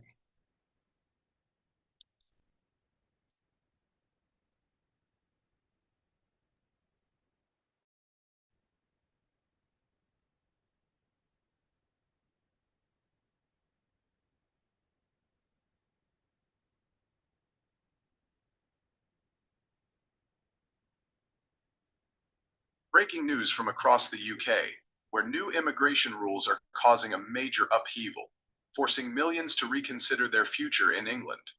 The year 2025 marks a turning point as immigration policies tighten, leaving many immigrants uncertain about their future in the country. In today's special report, we'll be breaking down the new immigration rules that have left millions of immigrants facing the very real possibility of being forced to leave the UK.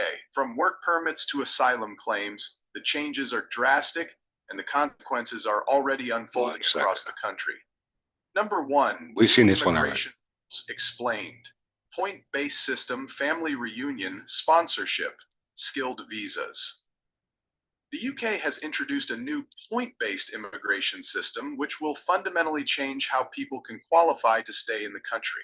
Under this system, immigrants are awarded points based on factors such as skills, salary, language proficiency, and education. Only those who meet a certain threshold of points are eligible for long-term residency or citizenship. In addition to the point-based system, family reunification sponsorship has been heavily restricted. Only immediate family members of British citizens or long-term residents can apply for reunification, and even then, strict financial and eligibility requirements apply. This has created a barrier for many who had hoped to bring their loved ones over to the UK. Furthermore, skilled visas have now been narrowed to focus on highly specialized workers in fields like healthcare, tech, and engineering. These visas, previously more accessible, are now awarded only to those with niche expertise or significant financial backing. This leaves many who once qualified under more lenient rules facing an uncertain future. The new immigration policies are designed to prioritize people who can make the most significant contributions to the economy and ensure long-term stability for the UK. We believe this new system will help us balance growth while managing our resources more effectively. Number two, real-life impact on immigrants. For many immigrants, this new policy is more than just a set of regulations. I got too many of them playing. Families who have built lives in the UK for decades are now being forced to confront a reality where they might have to leave the only home. All right, which one was playing? Bear with me. I was playing too many at the same time. Did we hear this one? They've ever known. I've been living here for 15 years. My children were born here, and now we're being told we have to leave. It's heartbreaking. This is all we know, and it feels like we've been abandoned. The impact is felt across sectors, from healthcare to education to the tech industry. Immigrants have been integral to filling labor gaps, and their sudden departure could lead to widespread shortages, affecting everything from hospital care to the availability of skilled professionals. Number 3, how new immigration rules could force immigrants to leave. Many immigrants do not meet the criteria face the prospect of being forced to leave. As of today, millions are in a race against the clock to either adjust their status or make arrangements to return to their home countries. Legal challenges are underway, but with play that part again. How new immigration rules could force immigrants to leave. With the new rules in place, many immigrants who do not meet the strict criteria face the prospect of being forced to leave. As of today, millions are in a race against the clock to either adjust their status or make arrangements to return to their home countries. Legal challenges are underway, but with deadlines approaching, it said adjust your status. You have to adjust your status. What status are they talking about adjusting? You only got 2 status: civil status and a political status. Okay? Civil status and a political status. They don't give a damn about your political status because they only deal with your civil status as defined in Ray Mahasan, as well as defined by the Naturalization Act, as well as the Immigration Act. Okay? They don't give a damn about your political status. All right? How I know it, let's look. All right? How do I know it? So they're talking about the point-based system. The point-based system in the UK.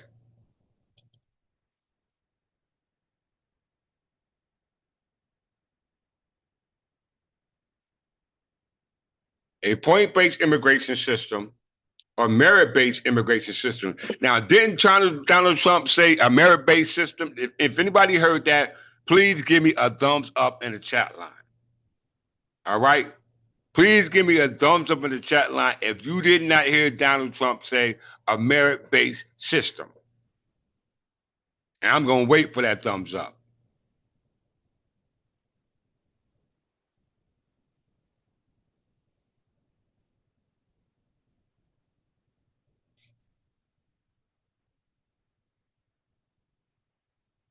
A merit-based system, Donald Trump stated, which the government would be founded on.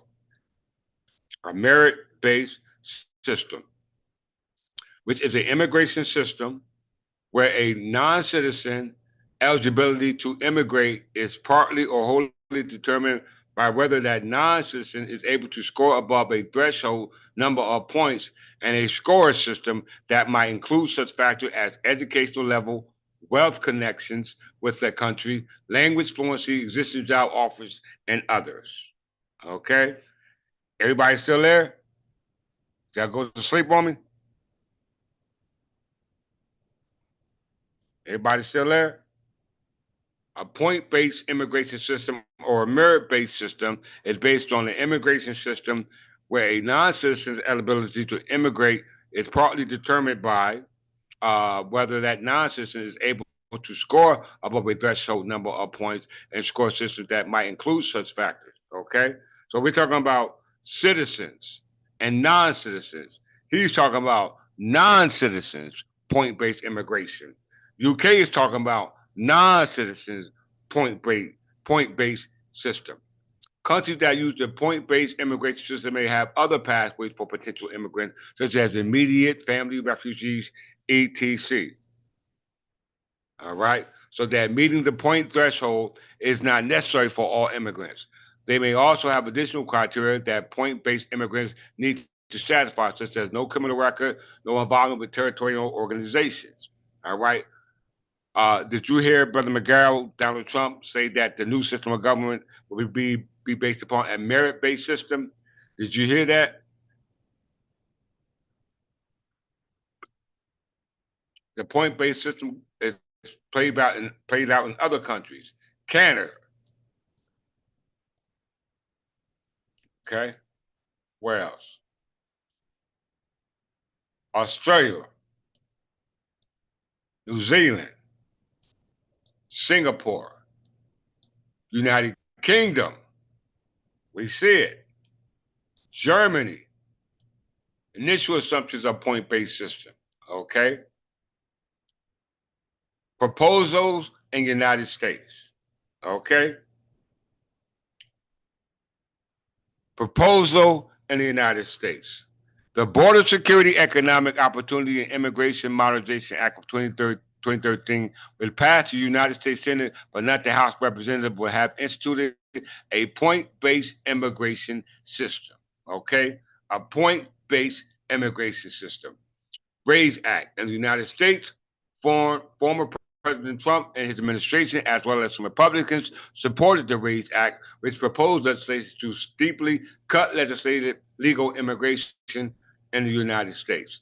And additionally, to substantially reduce legal immigration to the United States and reduce family based immigration, the bill will also replace the current employment based United States visa with a point system as existed in some other democracies like Australia and Canada, which they just said. So you're talking about the point based system, point based immigration system is also called the RAISE Act. Okay? The RAISE Act. All right? This is governed by the Border Security Economic, and this has an effect on Title 8 of the United States Code, Section 101, Section 1184, Section 1182, Section 1153, and 1324. Okay?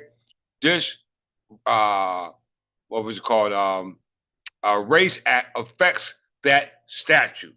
We must understand in regards to actually proving if you are in fact a citizen, whether you are a citizen or a foreigner, is governed under Title 8 of the United States Code. Okay? So the Gang of Eight accepted the point-based immigration system based upon the Border Security, Economic Opportunity, and Immigration Modernization Act of 2013, all right, which involved consideration of the RAISE Act. So what is the RAISE Act? If any of you have any idea of what the RAISE Act is, here's an example.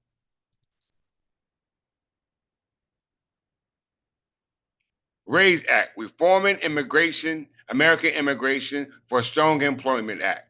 Okay? They ain't talking about UK. They said American Immigration for Strong Employment Act is a bill first introduced in the United States Senate in 2017. Okay? Co-sponsored by Republican Senator Tom Cotton and David Perdue, the bill sought to reduce levels of legal immigration to the United States by 50% by halving the number of the green cards issued. So the RAISE Act is also based upon the Employment Opportunity Act, which was initiated by the Gang of Eight. We must understand that, brothers and sisters. And this also affects what? Title 8 of the United States Code. Okay? Title 8 of the United States Code. It definitely affects that. Okay? So the Immigration Nationality Act, all right? The Immigration and Nationality Act is an act that affects citizenship. We know that there's only three forms. This Immigration Nationality Act of 1965, the 14th Amendment, and the Naturalization Act of 1790. Those are your only three choices. You can't choose the Naturalization Act of 1790. You didn't choose the 14th Amendment because if you were naturalized, you're no different than those who chose the Immigration Nationality Act of 1965, which is a form of naturalization. The only way you were not naturalized in your ignorance was based upon you understanding what's going on now, which is based upon how you're supposed to be construed, based upon what Kim Ark said, in lieu of construing those who emancipated by the 13th Amendment and free by the 14th Amendment, which your citizenship was determined on, as well as your right to property, which will be construed to the English common law in light of the English common law history. Okay? That's very, very, very important. So the Immigration and Nationality Act and the what you call the Race Act that was created dealing with the point-based immigration system is going to affect the Immigration and Nationality Act of 1965. It will be affected, my brothers and sisters. So your right to be here is definitely on the table. Okay, your right to be here or not to be here is definitely on the table. Okay, because we understand that immigrations are being affected. Okay, and if you're not uh, 14th Amendment citizen emancipated by way and given citizenship by way of the 14th Amendment under the common law of England, which will now make you a citizen, will make you a subject now under the crown, because the crown was here in 1702. Okay? And the crown was under control of the king, which I am the incorporation of the king through the office of corporation. So, which is the reincarnation, personification, or incarnation of that entity. Okay? Because New Jersey by statute 46.3-2 says King of England, body of politics, or corporate. That's the threefold office. Okay? The Trinity, my brothers and sisters. So we see that the Immigration Act, the Naturalization Act, the 13th Amendment is all affected by Title VIII of the United States Code, affecting aliens and nationality. An alien nationality is an alien that's naturalized to become a national of a foreign state, because in his mother country he will be a national. Okay, very important for you to understand that. All right. And with the Immigration Nationality Act,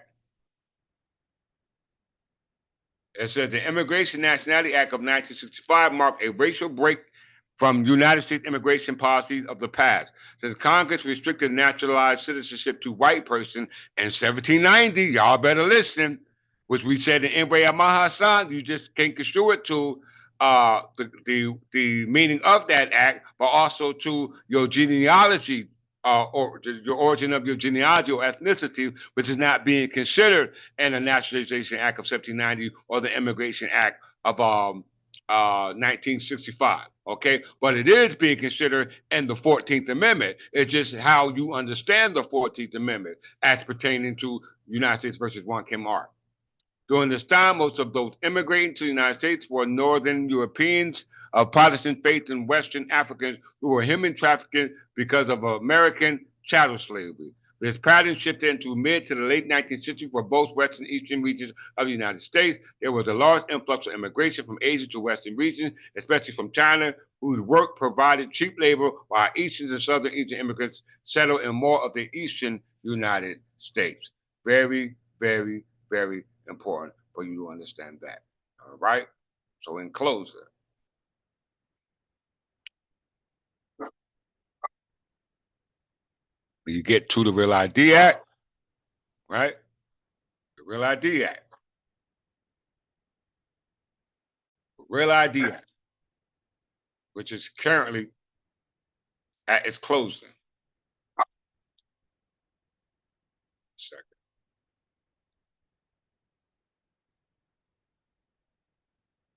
The Real ID Act of 2025 is an act of Congress that established requirement that driver license and identification card issued by the United States territory must satisfy to be accepted for accessing federal government facilities, nuclear power plants, and for boarding airplane flights in the United States. Okay? Why is this important? Because they say it's uh, associated with United States sections Title 8, United States Code 1101, 1103, 1153, 1157, 1159, 1182, 1184, 1227, 1230, 1231, 1252, 1356, as well as identification documents, Title 42, United States Code 3031. Okay, so this Real ID Act is codified, okay? It's codified, codification, Intelligence Reform, Terrorism Prevention Act. So it's codified in Title 8 of the United States Code. All right. It's also revised in your modern state statute, which we have an equivalent in New Jersey, which is Title 39 revised statute 39:3-29.3, which we'll read it in closing.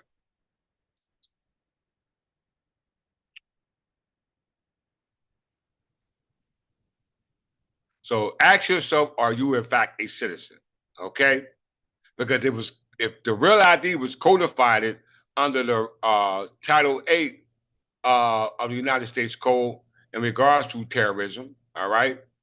And we know that this deals with immigrations, which is a form of naturalization process for those who become citizens, which is now being limited by the enactment of these laws enacted by Congress, known as what they would call it the RAISE Act or the Point Based Immigration Act that's instituted in most nations now. Okay, if the only form of identification that you have in your pocket outside of a birth certificate, a driver license, birth certificate, a visa, passport, etc., which already all you see is being affected. It says right here under the normal ID that majority of us have in our possession. All right, under your state statutes, okay, within your particular state of the states of the United States, particularly New Jersey, because New Jersey represents the crown, and we know that we're subject of the crown, then our citizenship must not be construed through the ID provided under the Real ID Act or any act associated with some type of immigration or naturalization process, because that in fact proves that you are in fact a foreigner, okay? And that does not prove that you are in fact a citizen. So we provide, based upon Title 47 of the United States, New Jersey revised statute dealing with the public record, we declare, because those who are treated as a DBA or business name or a trade name are those who are recorded under the state's requirement in the government because you were not registered with the parent company. Okay. So that's why you have your name in all capital letters, because in trade name and trade law and English trade law, all names are in their proper nouns. Okay, you can look it right up, trade name to tell you right there. All right. So it says here, any document and personal information, including an applicant's photograph, obtained in the commission from an applicant for a standard identification card should be confidential. That meaning that motor vehicles in any state of the United States should not be using your private information for any other purpose other than motor vehicles. Okay, and motor vehicles deals with commerce. Okay, trade. All right, transport from one place or to another on the highway or the byways or on the airways or either on the waterways. Okay, we must understand that they are trafficking. It said any document and personal information, including an applicant's photograph obtained by the commission from an applicant for a standard identification card or a driving license or anything that proves your ID, not properly identifying you in regards to uh, your political status, but your civil status. The card should be confidential and should not be considered a governmental record pursuant to Title 47, which is part of the public record.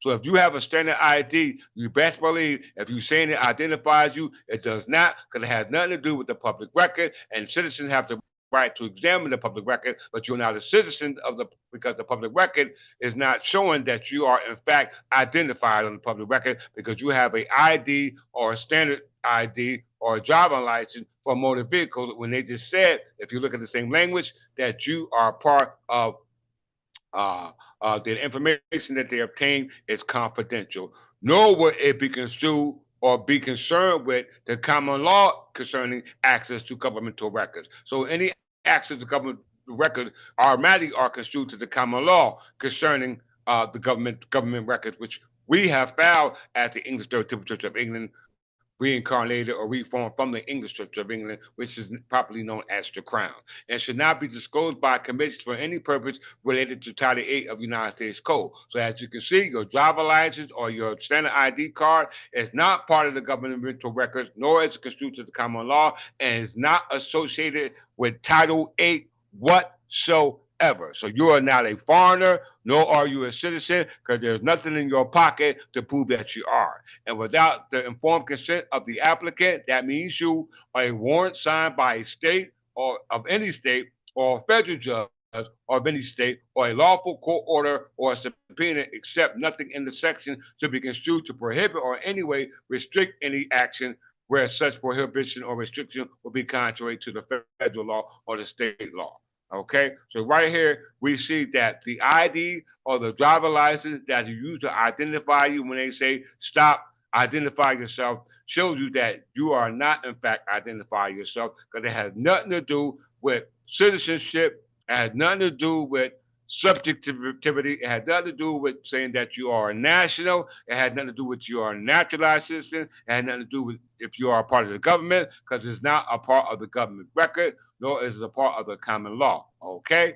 Very, very important. So as an English national of Anglo-Saxon Berber, they cannot use that to identify you. Why? Because it specifically said possession of a standard identification card or any card for that matter issued pursuant to this section should not be considered evidence of the individual's citizenship or immigration status. You hear that? Possession of a standard ID or driving license or birth certificate is pursuant to this section or any other section governing those instruments should not be considered because they are called a deed pool. DEETPOL, which is a contractual agreement. Look the word up. Of an individual citizenship or immigration status, nor should it be used as a basis for investigation, arrest, citation, prosecution, or detention. But aren't they arresting you, detaining you, citing you, prosecuting you, and investigating you based upon that ID? Why? Because they know you don't know. Okay? They know you don't know. So it's very, very, very important to understand the purpose of knowing who you are. Okay? Knowing who you are. And New Jersey definitely knows who you are because New Jersey Land Title Institute, which is a organization that was incorporated in New Jersey that allows to ensure defects in titles to land known as cloudy titles or defects in titles or a cloud on the title, all right, in regards to property that's possessed by what we call easement, okay? New Jersey or any state within the United States only have the right to property by way of easement as a result of the abolishing our ancient law of our ancestors, which is right there in the revised statute of New Jersey, Title 46, column 3-5 and 3-15, with the abolishing of the land of the process of Queen Pretorius and the donuts conditional above. It says right here, because New Jersey was formerly a colony of the Crown of England, as you've seen for yourself, they're saying historically the background of feudalism, that means tax, tariffs, whatever you want to call it. It said because New Jersey was formerly a colony of the Crown of England, the history and the development of our entire legal system, including our system of land ownership, has its roots in England, not Great Britain, not Ireland, not Scotland, but England. For our purpose, though, the development of land ownership began with the successful invasion of England by the Normans in the year 1066. So New Jersey is admitting as a result of this application by New Jersey Land Title Institute, which was the organization incorporated in New Jersey when their organization is way the hell in Ohio. Okay? And we know the Land Title Institute were first created in Ohio. Okay? Called what we call Torrance Land Title. Okay? So it says that New Jersey inherited their right to land ownership as well as their legal land ownership, right to legal land ownership from the invasion of England, i.e., New Jersey, i.e., North America, in 1066. Under the leadership of who? William the Conqueror. William the Conqueror introduced the feudal system in England. Feudal system is based upon the concept that all land is held, whether immediately or immediately by the sovereign. In other words, all land is owned by who? The king. You've seen it right there in New Jersey by Statute 46.3-2. And all others having a stated interest in land ultimately derive their interest from what? The king. Okay? So there you have it, brothers and sisters. Um, and that's it right there. All right. So I'll close out on Sharon and let you know that you have been bamboozled. All right. And if you are not an heir to this land, you have no inheritance here, and you will be subject to what we call deportation or distribution, transporting, whatever you want to call it. You will, in fact, have to leave. Those are not my words. Those are the words of those who are following the law. Okay? We know that United Kingdom has its origin going back to the war of the Neolithic time, all the way up to the time of the War of the Roses. And when you get to the War of the Roses, you get into the conflict of the Yorks and the Lancasters, which were cadet branches of my family's house, which is the Plantagenet crown, because of Godfrey, the fifth Count of Anjou, where my surname descends down from, going back to time immemorial, which would be 1189, which is Richard Richard the First, the son of John, the son of Henry the Second, the son of Godfrey, the fifth Count of Anjou, son of Fort Will of Jerusalem, which we get the name New Jersey from, which is called the Garden State of New Jerusalem. So with that, I'm gonna leave the floor open for questions for those who got questions. Any questions on the floor? Please ask them now. Any questions on the floor? Please ask them now. Sure, everyone should have some questions.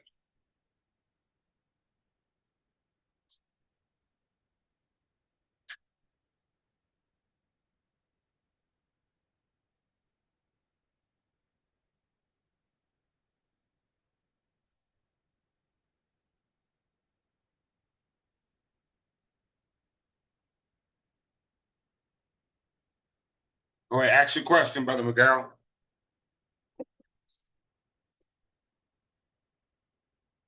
Pardon, sir. I thought you had a question. Any questions? I know somebody got to have questions. All questions.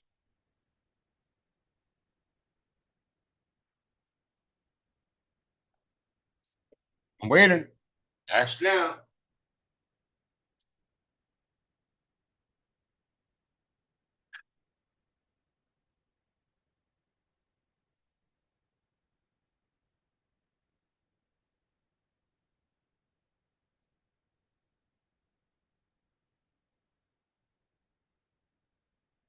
I know you ain't got no questions, Brother McGarrell. I know you don't. Any questions, Brother Law?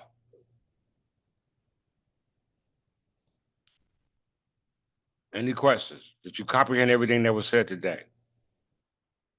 Or what about you, Brother Juice?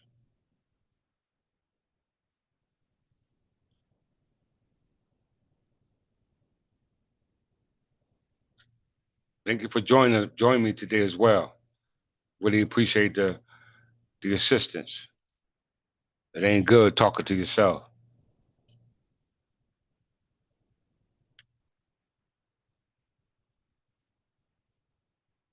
Yes, surname determine your genealogy. What's your surname? Let's talk about it. What's your surname? What's your surname?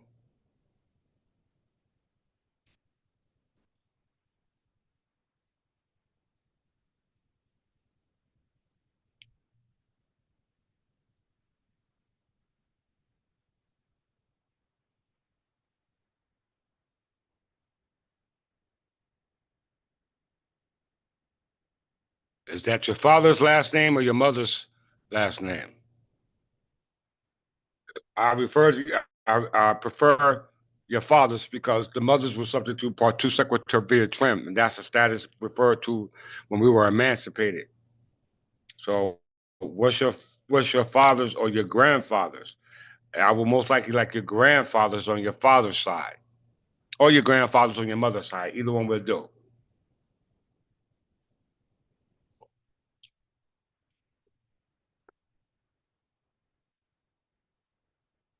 Okay, let's see.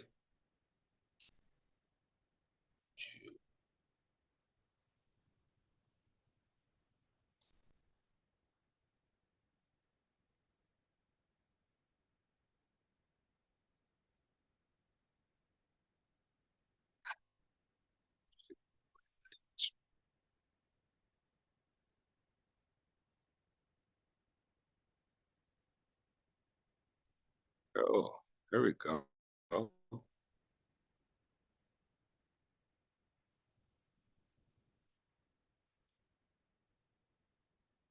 Jewel,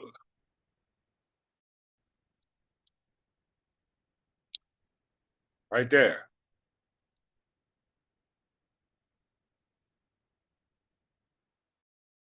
House of names.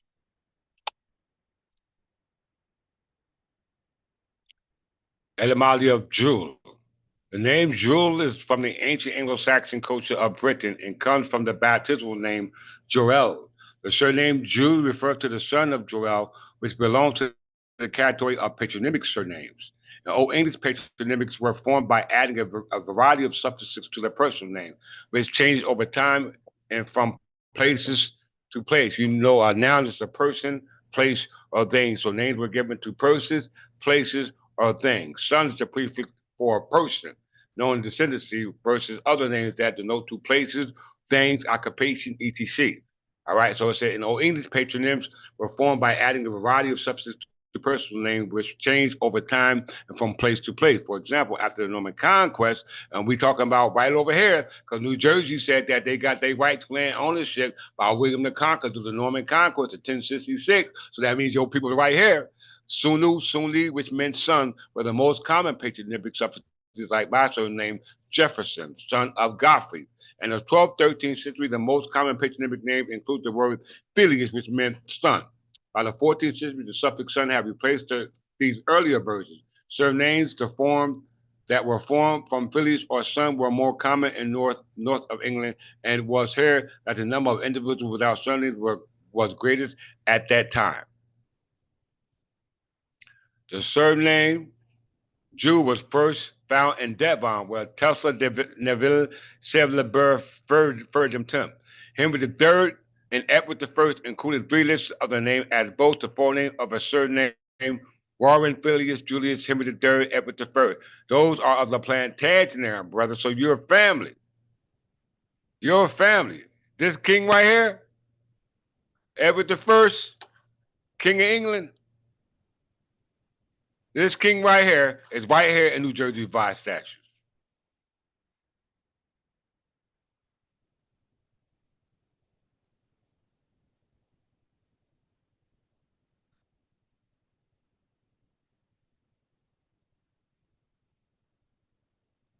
One second, McCarroll Williams. I'll get to you in a second. Edward the First is right here in New Jersey via statute.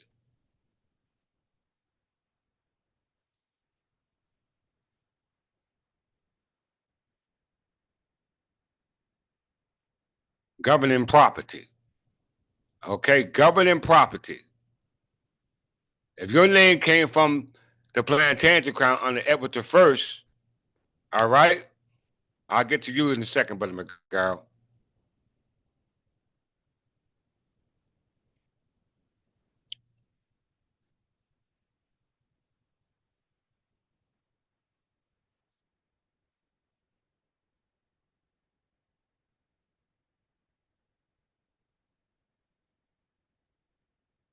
All right, so your ancestors who left your not just your surname, but the inheritance attached to that surname, right here in the damn statute.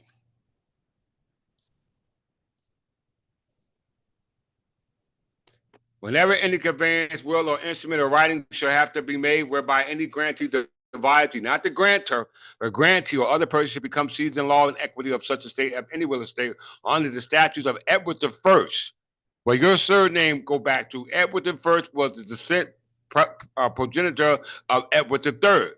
Edward the First gave birth to Edward the Second. Edward the Second gave birth to Edward the Third, and all of them were protected by the statute of entail, which is for heirs, not fee simple, which for people other than heirs would have been held in the estate. So right here, the statute of your estate was abolished by the state of New Jersey because you don't know the origin. I mean, partners of not you, but we don't know the origin of New Jersey like we know it now.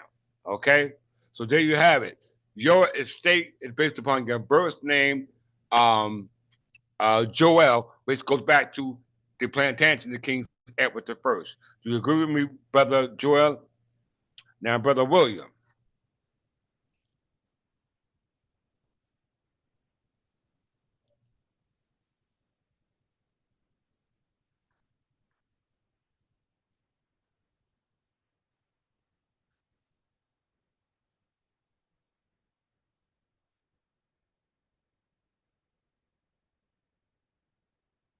Wales, and Ireland, Brother Williams. Wales and Ireland. Wales became under the jurisdiction of the kings of England. Okay, and that history goes back to King Arthur. Okay, and King Arthur goes back to the stories of Godfrey of Monmouth. Okay, so your name is ancient as well. All right, I talked about King Arthur, the Round Table, Godfrey of Monmouth, and I showed you that all those kings going back to kings of Great Britain back in BC era were dark-skinned people. Britain, and Britain is also a name of Britain, and Britain is also a name was Britain. All right. Prior to that, it was called Albion, which was called the land of the giants. All right. Understand, brother William?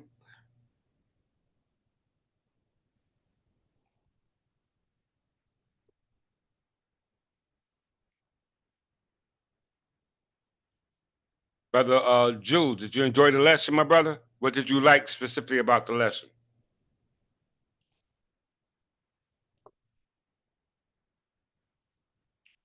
Brother Jules, what did you like specifically about this lesson? Before we close out.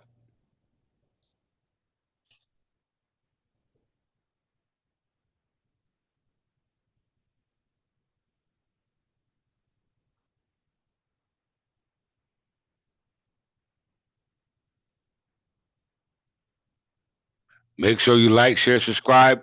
If you know any of those platforms out there that ain't talking about this, you need to let them know. All right. Give them an invite, or I'll take the invite. Okay. Make sure you do, brother. Ignorance is no excuse. And I also always like to say it's better you to not know this than to know this and not follow it. Okay? It's better for you to not know this than to know this and not follow it, because you will be judged accordingly. Okay? So if you are a patron to this channel, you've been in for a minute, and the time come where those doors open and you came, your mind went blank, you're gonna have a problem with me. Okay? Because I've been doing this for 4 years, and I've gotten to the position where I don't need books now. It's right on the top of my head. So if I can do it, you can do it. It's in your DNA. All right. It's called biological memory.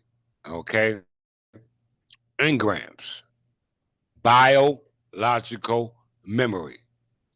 Engrams. Let's look it up.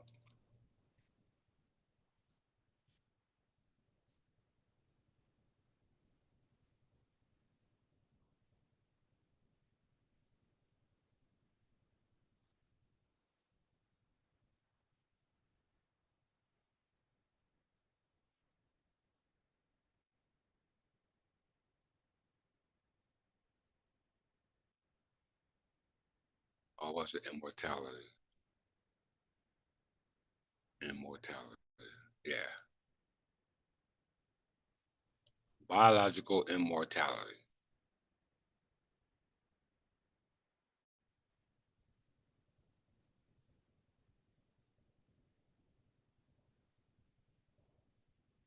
All right. This is called immortality, but on a biological level.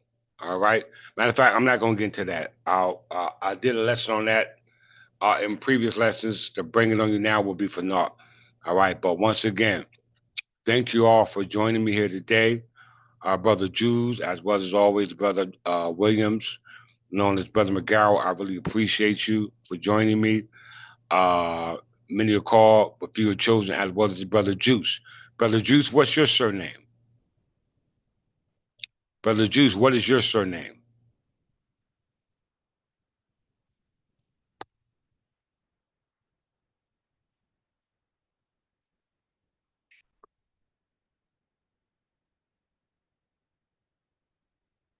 What's your surname, Brother Juice?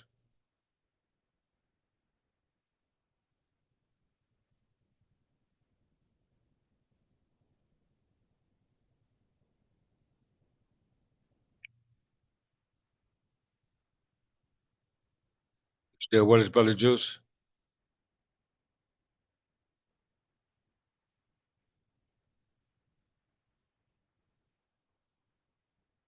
Also, go to the Third Temple English Church of England and look at the website. All right, take a look at that.